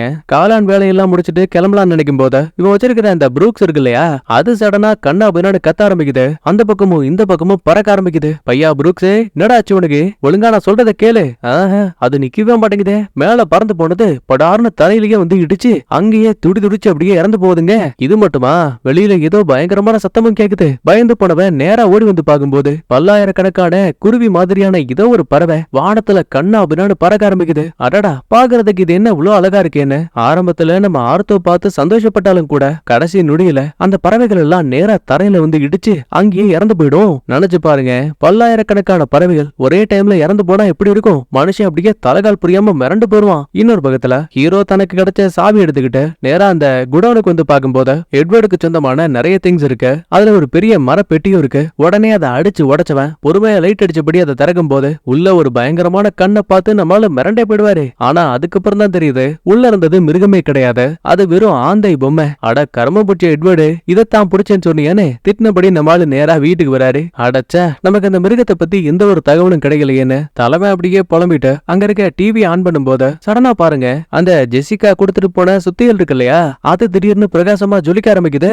ஒரு நிமிஷம் இங்க என்ன நடக்குதுன்னே புரியாம நம்மால அப்படியே வாய பொளந்துருவான். இன்னைக்குதான் இந்த ஊருக்குள்ள ஜாக் இறந்து போனதுக்காக இரங்கல் நடக்குது. அதுக்கு எல்லா மக்களுமே கலந்துருக்காங்க. இந்த இடத்தோட ஓனரான பாபி அவனோட பொண்டாட்டியான வெரோனிக்கான்னு ஒன்னா பேசிட்டு இருக்கும் போது கரெக்டா உள்ள வந்த ஹீரோ நம்ம ஜேசனை பார்த்து இந்த மாதிரி எனக்கு உன்னோட உதவி தேவை, நீ ஆராய்ச்சி பண்ண வேண்டிய ஒண்ணு இருக்குன்னு அவசரமா அவனை கூட்டிட்டு இங்க இருந்து கிளம்புறாங்க. கொஞ்ச நேரத்துக்கு அப்புறமா இரங்கலை முடிச்சிட்டு ஜெசிகா வீட்டுக்கு வரும்போது புருஷங்காரன் ஆர்த்தோ கம்ப்யூட்டர்ல இவன் பார்த்த அந்த பறவைகள் இறந்து போனதுக்கான காரணம் என்னன்னு செக் பண்ணி பார்க்கும்போது இப்போ வரைக்குமே அதுக்கான எந்த ஒரு தெளிவான பதிலும் கிடைக்கல. ஜெசிகாவால ஜாக்கோட இழப்பை ஏத்துக்க முடியல. இன்னமும் அவ தனியா உட்காந்து ஃபீல் பண்ணி அழுதுட்டு இருக்கா. மறுபக்கத்துல ஜேசனை கூட்டிட்டு வீட்டுக்கு வந்த ஹீரோ கையில சேஃப்டி கிளவுஸ் எல்லாம் மாட்டிக்கிட்டு இவங்கிட்ட இருக்க சுத்தியல் இருக்கு இல்லையா, அதுல ஒட்டி இருக்கக்கூடிய ஒரு நீல கலர் திரவத்தை எடுத்து அங்க இருக்கிற ஸ்பூன்ல வச்சுட்டு, இந்த பாரு நான் சொல்ற விஷயத்த கண்டிப்பா உன்னால நம்ப முடியாம இருக்கலாம், ஆனா உண்மை என்ன தெரியுமா, ஜாக்க சாகடிச்சது ஒரு கொடூரமான மிருகம். தோடா என்ன காட்சில்லா மாதிரி கட்டுக்கதையா, கதையா உண்மையான இப்ப இத பார்க்கும் போது உனக்கு தெரியும்னு கரண்டியில இருந்த லிக்விட அங்க இருக்கிற டிவி கிட்ட வச்சுட்ட சுத்தி இருந்த எல்லா லைட்ஸையும் ஆஃப் பண்ணிட்டு சேஃப்டி கிளாஸ் எடுத்து மாட்டிப்பாங்க. அப்ப நல்லா ஓடிட்டு இருந்த டிவி சடனா பிளக்சுவேட் ஆகுது. ஊத்தி வைக்கப்பட்ட திரவம் வேற அங்கிட்டும் இங்கிட்டும் நகர்ந்து சடனா பாருங்க அது அப்படியே பிரகாசமா ஜொலிச்சபடியே மிதக்க ஆரம்பிக்குது. ஏன் ஒரு இடத்துல படார்னு வெடிக்கும் பாருங்க, ஏதோ விண்மீன் நட்சத்திரங்களை போல அந்த ஒட்டுமொத்த இடமும் பிரகாசமா ஜொலிக்குது. அடேங்கப்பா, இப்படி ஒரு அதிசயத்தை நான் பார்த்ததே கிடையாதுன்னு ஜேசன் மிரண்டு போயிடுவாரு. ஆக்சுவலி இப்ப இந்த வீட்டுக்குள்ள இருந்து வெளிவந்த வெளிச்சத்தை பக்கத்து வீட்டுல குடியிருக்கிற இந்த ஜெசிகா இருக்கிறாங்க இல்லையா, அந்த அம்மா பாத்துட்டாங்க. என்னடா இது, வீட்டுக்குள்ள மின்மினி பூச்சி எதுவும் வந்துருச்சா என்ன சந்தேகத்துல எட்டி பார்த்தா உள்ள நம்ம ஹீரோவும் ஜேசன் நிக்கிற விஷயத்த கவனிக்கிறாங்க. சுத்தியில இருந்து ஏதோ ஒன்ன வலிச்சு கவருக்குள்ள போற விஷயத்தையும் கவனிக்கிறாங்க. ஒருவேளை ஜாக்கோட இறப்புக்கும் இந்த பயலுங்களுக்கும் சம்பந்தம் இருக்குமோன்னு ஜெசிகாவுக்கு சந்தேகம் அதிகமாயிட்டே இருக்கு. நைட்டு பகல்னு தூங்காம திரும்ப திரும்ப நம்ம ஹீரோவோட வீட்டையே நோட்ட விட்டுட்டு இருக்காங்க. அதுக்கப்புறம் தனக்கு தெரிஞ்ச ஒரு ஃப்ரெண்டுக்கு கால் பண்ணி நம்ம ஹீரோ பத்தி விசாரிக்கும் போது அவர் மேல எந்த ஒரு கொலை கேஸும் இல்ல, ஆனா காரை வேகமா ஓட்டிட்டு போனதுக்கான ஒரு கேஸ் மட்டும் இருக்குன்னு சொல்லுவாங்க. அதே டைம்ல இந்த ஜேசன் ஒரு சில ஆராய்ச்சிகளுக்கு தேவையான திங்ஸ் எல்லாம் எடுத்துக்கிட்டு நேரா ஹீரோவோட வீட்டு பக்கமா வந்துட்டு இருக்கான். ஜெசிகா உள்ள வந்து யோ ஹீரோ வீட்டுக்கு எதுக்கே போறேன்னு கேட்டா, அது ஒண்ணும் இல்லமா, சும்மா சயின்ஸ் பிராக்டிகலுக்காக போறேன். இதே பிராக்டிகலா, உன்ன டாக்டர் வேலையை விட்டு தூக்கிட்டாங்களே, நீ இன்னையா பிராக்டிஸ் பண்ண போறேன்னு கேப்பா. அதெல்லாம் பண்ணலாமா, ரூல்ஸே மாறிடுச்சுன்னு போய் சொல்லிட்டு நேரா உள்ள வந்த ஜேசன், எப்பா ஜெசிகாவுக்கு நம்ம மேல சந்தேகம் வந்துருச்சுன்னு நினைக்கிறேன். அட அதெல்லாம் அப்புறம் பாத்துக்கலாம், முதல்ல கிடைச்ச இந்த சாம்பிள்ஸ் வச்சு என்ன பண்றத, நீதாயா டாக்டர், நீதாயா கண்டுபிடிக்கணும். சரி நீ இவர்கிட்ட இருக்க ஹைடெக்கான மிஷின்ஸ் எல்லாம் வச்சு செக் பண்ணி பார்த்துட்ட. எப்பா நான் இதுக்கு முன்னாடி உலகத்துல பலவாழ் உயிரினங்களை ஆராய்ச்சி பண்ணிருக்கேன், ஆனா அது எல்லாத்தையும் தாண்டி இதோட மரபணுக்களே பாக்குறதுக்கு ரொம்ப வித்தியாசமா இருக்கு. ஏன் இப்படி ஒண்ணு இதுக்கு முன்னாடி நான் பார்த்தது கூட இல்ல. ஒண்ணு, இது மனுஷனுக்கும் மிருகங்களுக்கும் அப்பாற்பட்ட ஒரு உயிரினமா இருக்கணும். நாம பிறக்கிறதுக்கு முன்னாடியே அது இந்த உலகத்துல வாழ்ந்திருக்கணும். இதுல இன்னொரு கொடுமையான விஷயம் என்ன தெரியுமா, நீ அந்த மிருகத்தை அடிச்சதா சொல்லி ஒரு சுத்தியில கொண்டு வந்து டெஸ்ட் எல்லாம் எடுத்துமே, அதுல இருந்த லிக்விட் எல்லாம் காலி ஆயிடுச்சு. இப்ப மறுபடியும் ஆராய்ச்சியை கண்டினியூ பண்ணணும்னா அதுக்கு இன்னமும் நிறைய திரவங்கள் தேவை. அதுக்கு என்னடா பண்றதுன்னு யோசிக்கும் போதான் டக்குன்னு ஒரு ஐடியா. எப்பா ஹீரோ, நீ ஜாக்கோட வீட்டுக்கு போகும்போது அந்த மிருகம் அவ வாய்க்குள்ள ஏதோ டென்டகல்ஸ் வச்சு பண்ணுச்சுன்னு சொன்னல, ஒருவேளை இறந்து போன ஜாக்கோட உடம்ப நம்ம பிரிச்சு மேஞ்சோம்னா ஏதாவது உள்ள தடயம் கிடைக்கும். ஆனா இத பண்றது அவ்வளவு ஈஸி கிடையாது. எலே நீ கவலையப்படாத, கரெக்டா உள்ள போயிட்டு சாமோட உடம்ப பிரிச்சு மேஞ்சிட்டு சத்தமே இல்லாம வெளியில வந்துடலாம். வேற வழியே இல்லன்னு புரிஞ்சுக்கிட்டு ஹீரோவும் இந்த டீலுக்கு ஓகே சொல்லுவான். அதே டைம்ல ஆர்த்தோ இறந்து போன அந்த புரூக்ஸ் காக்கா இருக்கு இல்லையா, அத பாலைவனத்துல புதைச்சிட்டு மனுஷன் ரொம்ப ஃபீல் பண்ணி அழுதுட்டு இருக்கான். இதே டைம்ல அன்னைக்கு நைட்டு மாயா இந்த கம்யூனிட்டி சென்டர் இருக்கு இல்லையா, அங்க செட் பண்ணி வச்சிருந்த கேமராக்கள்ல ஏதோ ஒரு சின்ன அசைவு தெரியுற விஷயத்த கவனிக்கிறாங்க. உடனே கேடு பையனுக்கு கால் பண்ணி, எப்பா அந்த திருட்டு பையனுக்கு மாட்டிக்க போறான்னு நினைக்கிறேன்ப்பா. மாயா அப்படின்னா நான் வர வரைக்கும் வெயிட் பண்ணுங்க. அதெல்லாம் முடியாது, நீ முடிஞ்ச வரைக்கும் சீக்கிரவான்னு சொல்லிட்டு கையில ஒரு கால்ஃப் பேட் எடுத்துக்கிட்டு இந்த அம்மா கிளம்புறாங்க. அடுத்த செகண்டே அந்த சிசிடிவி கேமராவை பாருங்க. ஹீரோ பார்த்தா அதே மிருக மாதிரியான ஏதோ ஒண்ணு கொஞ்சம் கொஞ்சமா தலைகீழா இறங்கிட்டு இருக்கு. அது ஒரு நிழலாவும் தெரிஞ்சிட்டு இருக்கு. அப்படியே இன்னொரு பக்கத்துல ஹீரோவும் ஜேசனும் பிளான் போட்ட மாதிரியே கம்யூனிட்டி ஹாலுக்கு வந்திருக்காங்க. கள்ள சாவியை போட்டு நம்ம ஆளுங்க உள்ள வந்ததுமே இவனுங்க பின்னாடியே ஃபாலோ பண்ணிட்டு வந்த ஜெசிகா படார்னு பெப்பர் ஸ்ப்ரே எடுத்து மூஞ்சி ஃபுல்லா அடிக்க ஆரம்பிக்கிறாங்க. ஆனா 2 பேருக்கும் துளி கூட கண்ணே எரியல. ஏன்னா அது 8 வருஷத்துக்கு முன்னாடியே எக்ஸ்பயர் ஆயிடுச்சு. அடி பாவி, இதுக்கிட்ட எங்களை ஃபாலோ பண்ணுன்னு கேட்டா, ஏடா அத நான் கேட்கணும்டா, இந்த டைம்ல இங்க என்னடா உங்களுக்கு புடுங்குற வேலை? எனக்கு தெரிஞ்சு போச்சு, கண்டிப்பா நீங்க தான் ஜாக் ஏதோ ஒண்ணு பண்ணிருக்கீங்க. உண்மையை சொல்றியா இல்ல எமர்ஜென்சி அலாம் அடிச்சு உங்க 2 பேரையும் கோத்து விடவா? அப்பதான் ஜேசனும், இந்த பாரு, இந்த கொலைய நாங்க பண்ணல, அதே டைம்ல இத பண்ணது ஒரு மிகப்பெரிய ராட்சச மிருகம். நம்ம எல்லாரோட கேள்விகளுக்கான பதில் தோ அங்க இருக்க ஜாக் உடம்புக்குள்ள இருக்கு. தயவு செஞ்சு நாங்க சொல்றத ஒரு தடவையாச்சும் நம்ப. ஹீரோ மேல என்னதான் ஜெசிகாவுக்கு நம்பிக்கை இல்லாம இருந்தாலும் கூட ஜேசன் இவங்களுக்கு பல வருஷம் பழக்கமான ஒரு ஆளு. சோ இவன் மேல இருக்க குருட்டுத்தனமான நம்பிக்கையில அமைதியா இந்த அம்மாவும் பக்கத்து அறைக்குள்ள போறாங்க. அடுத்து மாயாவுக்கு என்னாச்சுன்னு பாக்கும்போது கம்யூனிட்டி சென்டருக்கு வந்தவ கையில பேட் எடுத்துக்கிட்டு இவ ஆபீஸ் ரூம்குள்ள போனதுமே தரையில நிறைய படிகார கற்கள் விழுந்து கிடக்கிற விஷயத்த கவனிக்கிறாங்க. கூடவே ஏதோ ஒண்ணு அந்த பக்கமும் இந்த பக்கமும் ஓட ஆரம்பிக்குது. இலே திருட்டு பயல, இன்னைக்கு ஒரு சும்மா விட மாட்டேன்னு அடிக்கலாமேன்னு பேட்டை ஓங்குவாங்க. ஆனா அந்த மிருகம் நினைக்கிறத விட படு வேகமா இருக்குது. படார்னு அங்க இருந்த லைட்டும் ஆன் ஆகுது. என்னன்னு பார்த்தா கேடு பையன் இங்க வந்திருக்கான். ஏடி, நான் தான் உங்ககிட்ட சொன்னேன்ல, நான் வரதுக்குள்ள உனக்கு என்ன அவசரம்? மன்னிச்சிருப்பா, ஒரு ஆர்வத்துல உள்ள வந்துட்டேன். சரி, திருட்டு பயல புடிச்சியா? இல்லையே, அதுக்கு பதிலா ஏதோ ஒரு மிருகத்தை தான் நான் பார்த்தேன். ஆனா கண்டிப்பா அது ஒரு குரங்கோ வவ்வாலோ கிடையாதுங்கிறா. சரி விட்ரி, இருட்டுக்குள்ள எதையாவது பார்த்து பயந்துருப்பேன்னு சமாதானப்படுத்தி அங்க இருந்து கூட்டிட்டு போறாங்க. இதுக்கடையில இறந்து போன ஜாக்கோட உடம்ப நம்ம ஆளுங்க அப்படியே வெளியில எடுத்துட்டாங்க. தம்பி, உடம்ப பிரிச்சு ஆராய்ச்சி பண்ண போறேன், 2 பேரும் விருப்பம் இருந்தா இருக்கலாம். ஐயோ, இதையெல்லாம் நான் பார்க்க மாட்டேன்னு ஜெசிகாவும் ஹீரோவும் வெளியில போய் உட்காந்துப்பாங்க. மறுபக்கத்துல கேடி பையனும் மாயாவும் சிசிடிவி வீடியோக்குள்ள திரும்ப பிளே பண்ணி பார்க்கும்போது ஆக்சுவலி அந்த கேமரால குறிப்பிட்ட இடம் மட்டும் பிளரா தெரியுது. குழம்பி போன மாயாவும், பாத்தியா அந்த ஒரு ஆள் மட்டும் நமக்கு ரொம்ப பிளரா தெரியுறான்பா, இது எப்படி நடக்குதுன்னு தெரியாம ஆரம்பத்துல குழம்பி போனாலும் கூட அதுக்கப்புறம் அப்படியே பேச்சுவார்த்தையில நடத்தி 2 பேருக்கு இடையில காதல் பத்திக்குச்சு. அப்புறம் என்ன, பாட்டியம்மா பல்ஜெட் எல்லாம் கலடுற அளவுக்கு கிஸ் அடிக்கிறாங்க. இந்த பக்கத்துல இவங்க சம்பவத்தை ஆரம்பிக்க, இன்னொரு பக்கத்துல ஜெசிகா பேச்சுவாக்குல இறந்து போன ஜாக்க பத்தி சொல்லும்போது, அட நீங்க மறைக்க வேண்டிய அவசியம் கிடையாது, நீங்களும் ஜாக்கும் ஒன்னா இருந்த விஷயம் எனக்கு ஏற்கனவே தெரியுங்கிறான். எப்படின்னு கேட்டா, ஒரு முறை ஜாக்கு உடம்பு ஃபுல்லா தைலம் பூசக்கூடிய ஒரு பொண்ணு கூட நான் இருந்திருக்கேன்னு சொன்னாரு. அப்படி பார்க்கும்போது எனக்கு தெரிஞ்ச தைலம் பூசக்கூடிய ஒரே ஒரு ஆளு அது நீங்க மட்டும்தான். அடப்பாவி, இப்படிதான் கண்டுபிடிச்சியான்னு அந்த அம்மா சிரிக்கிறாங்க. ஆரம்பத்துல நான் ஜாக்கு கூட ஒரு நல்ல ஃப்ரெண்டா தான் பழகினேன். ஆனா காலப்போக்குல அவன் என்ன மனசார காதலிக்க ஆரம்பிச்சான். ஏன் ஆர்த்தோவை விட அவன் என்ன கண்ணு கருத்துமா பாத்துக்கிட்டான். அந்த ஒரு காதல் தான் அவனை என்ன இந்த அளவுக்கு மிஸ் பண்ண வைக்குது. அப்படியே 2 பேரும் மாத்தி மாத்தி பேசிட்டு இருக்க சடனா உள்ள வந்த ஜேசன், எப்பா நீங்க இத பார்த்தே ஆகணுங்கிறான். எதை பத்தி சொல்றான்னு கிட்ட வந்தா வாயை பொளந்து வச்சிருக்கான். உள்ள பாருங்க, தம்ம தொண்டுக்கு ஒரு துளை இருக்கு. என்னப்பா அதுன்னு கேட்டா, ஆக்சுவலா துளையிடப்பட்ட இடம் வழியா நம்மளோட தலைப்பகுதிக்குள்ள மூளையை சுத்தி இருக்கக்கூடிய திரவத்தை ரொம்ப ஈஸியாவே உரிய முடியும். அப்படின்னா இப்ப என்ன சொல்ல வர, அந்த மிருகம் நம்ம தலைக்குள்ள இருக்க திரவத்தை குடிக்குதுன்னு சொல்றியா? கன்ஃபார்மா தெரியல, ஆனா அதுக்கு வாய்ப்பு இருக்கு. அடுத்த மறுபடியும் ஆர்த்தவ காட்டுறாங்க. வெளியில பாலைவனத்துக்கு போனவன் இறந்து போன புரூக்ஸ புதைச்சிட்டு திரும்ப பாரோஸை நோக்கி வந்துட்டு இருக்கும் போது இருட்டுக்கு நடுவுல ஒரு சின்ன மர வீடு மாதிரி ஒண்ணு இருக்கு. அதுக்குள்ள இருந்து பிரகாசமான வெளிச்சம் தெரியுது. என்னடா இது, சம்பந்தமே இல்லாம இதுக்குள்ள இருந்து வெளிச்சம் வருதுன்னு ஒரு ஆர்வத்துல இந்த பைய கதவை திறக்க படார்னு ஏதோ ஒண்ணு கையை கிழிக்குது. முக்கியமா உள்ள வந்ததுக்கு அப்புறம் அது வெறும் வீடு கிடையாது, உள்ள வித்தியாசமான ஒரு சுரங்க பாதை இருக்க விஷயத்தையும் தெரிஞ்சுக்கிறான். அப்படியே மறுபடியும் ஹீரோவோட டீமை காட்டுறாங்க. நம்ம பசங்களுக்கு மிருகம் மூளையில இருந்து திரவத்தை உறிஞ்சுற வரைக்கும் ஓகே, ஆனா இது ஒரு நாள்ல ஏற்பட்ட காயம் இல்ல. இதுக்கு முன்னாடியே அந்த மிருகம் நிறைய முறை இவர்கிட்ட இருந்து குடிச்சிருக்கணும்னு சொல்லுது. அப்படின்னா கண்டிப்பா இது ஜாக்குக்கும் தெரிஞ்சிருக்கணும்ல. அதுக்கு அவசியம் இல்ல, அவர் தூக்கத்துல இருக்கும்போது கூட அந்த மிருகம் இதை பண்ணிருக்கலாம். கடைசி முறையும் அதே தானே பண்ணுச்சு. பயந்து போன ஜெசிகாவும், ஏப்பா நான் பல முறை இந்த ஜாக்கு கூட ஒண்ணு மண்ணுமா அவ வீட்லயே தங்கியிருக்கேன்ப்பா, அப்படின்னா என்கிட்ட இருந்தோ அந்த மிருகம் குடிச்சிருக்கும்ல. பதிலுக்கு ஹீரோவும், அப்படின்னா அந்த எட்வர்டோட மனைவி இறந்து போன அதே வீட்டுலதான் இப்ப நான் வந்து தங்கியிருக்கேன். ஒருவேளை அந்த மிருகம் என்கிட்ட இருந்தும் குடிச்சிருக்கிறதுக்கான வாய்ப்பு இருக்கு. என்னையும் செக் பண்ணுன்னு 2 பேரும் வாயை காட்டினா ஜேசனுக்கு அள்ளு விடுது. ஏன்னா 2 பேரோட வாய்கள்லயுமே துளைகள் இருக்கு. பிரச்சனை இது மட்டும் கிடையாது, அந்த மிருகம் பதம் பார்த்தது இந்த 2 பேரை மட்டுமா இல்ல இந்த ஊருக்குள்ள இருக்க மொத்த பேரையுமான்னு ஒரு பயம் வேற. போதாத நேரத்துக்குன்னு வெளியில போலீஸோட கார் வேற வந்துருச்சு. திறந்திருக்கக்கூடிய கம்யூனிட்டி ஹால்குள்ள வந்த இந்த தாடிக்காரன், எலை உள்ள யார் இருந்தாலும் வந்துருங்கன்னு சொல்லும் போது ஒன்னும் தெரியாத அப்பாவிய போல நம்ம ஹீரோ தானாவே முன் வந்து மாட்டிப்பான். தாடிக்காரன் ஹீரோவை கூட்டிட்டு அங்க இருந்து கிளம்புறதுமே சவப்பெட்டிக்குள்ள ஒளிஞ்சிருந்த ஜேசனும் ஜெசிகாவும் அங்க இருந்து எஸ்கேப் ஆகி வீட்டுக்கு போயிடுவாங்க. அப்படியே மறுபக்கத்துல மாயா கேடு பையன் கூட சம்பவத்தை முடிச்சிட்டு நல்லா கொரட்டை விட்டு தூங்கிட்டு இருப்பா. அப்ப பாருங்க, அந்த அம்மாவோட ஒரு பழைய அவன் மாதிரி இருக்கு. அதோட அடிப்பக்க கதவை திறந்துகிட்டு மறுபடியும் அந்த விசித்திரமான ஜந்து அப்படியே அப்படியே வெளியில வருதுங்க. சத்தமே போடாம மாயாவோட வாயை பொளந்து இவங்க தலைக்குள்ள இருந்தும் அந்த மூளை திரவத்தை அப்படியே உறிஞ்ச ஆரம்பிக்குது. ஆனா பாவம் இது அந்த அம்மாவுக்கே தெரியல. கட் பண்ண அடுத்து ஆர்த்தோவை காட்டுறாங்க. சுரங்க பாதைக்குள்ள வந்த ஆர்த்தோ அங்க ஒரு வித்தியாசமான மரத்தை கவனிக்கிறான். இரவு நேரத்துல கூட அது ஏதோ மின்மினி பூச்சி மாதிரி அவ்வளவு பிரகாசமா ஜொலிக்குதுங்க.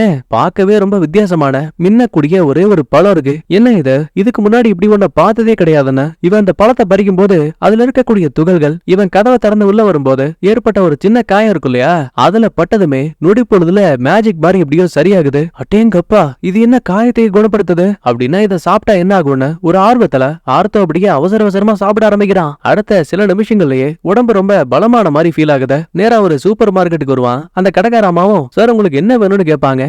இனி இவன் காதுல மாட்டி வச்சிருக்க அந்த செவிட்டு மிஷின்ல இருந்து ஒரு சின்ன சத்தம் கேக்குது. ஆமாங்க, இந்த பயலுக்கு காது கேட்காது. வழிதாங்க முடியாம இவன் அந்த மிஷினை கழட்டும் போது பாருங்க இப்ப அந்த அம்மா பேசக்கூடியத ரொம்ப நல்லாவே கேட்க முடியுது. அது மட்டும் இல்லங்க, அவசர அவசரமா பாத்ரூம்குள்ள வந்தவன் கண்ணாடியில தான் முகத்தை பாக்குறான். இவனுக்கு இருந்த நரமுடி சுருங்கி போன தோல்னு எல்லாமே கொஞ்சம் கொஞ்சமா அழகா மாறி போகுது.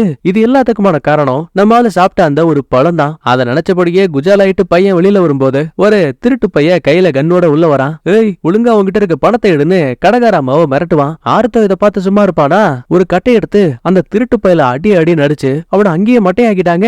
இல்லமை திரும்பத அப்படின்னு பையன் பாட ஆரம்பிச்சிட்டான். அப்படியே இன்னொரு பக்கத்துல ஹீரோவை தூக்கிட்டு போட அந்த தாடிக்காரன் நேரா ஸ்டேஷனுக்கு வந்திருக்கான். அவனை பாக்குறதுக்காக இப்ப அந்த பாபியும் வந்திருக்கான். என்ன சார், எதுக்காக நீங்க கம்யூனிட்டி ஹாலுக்கு போனீங்க?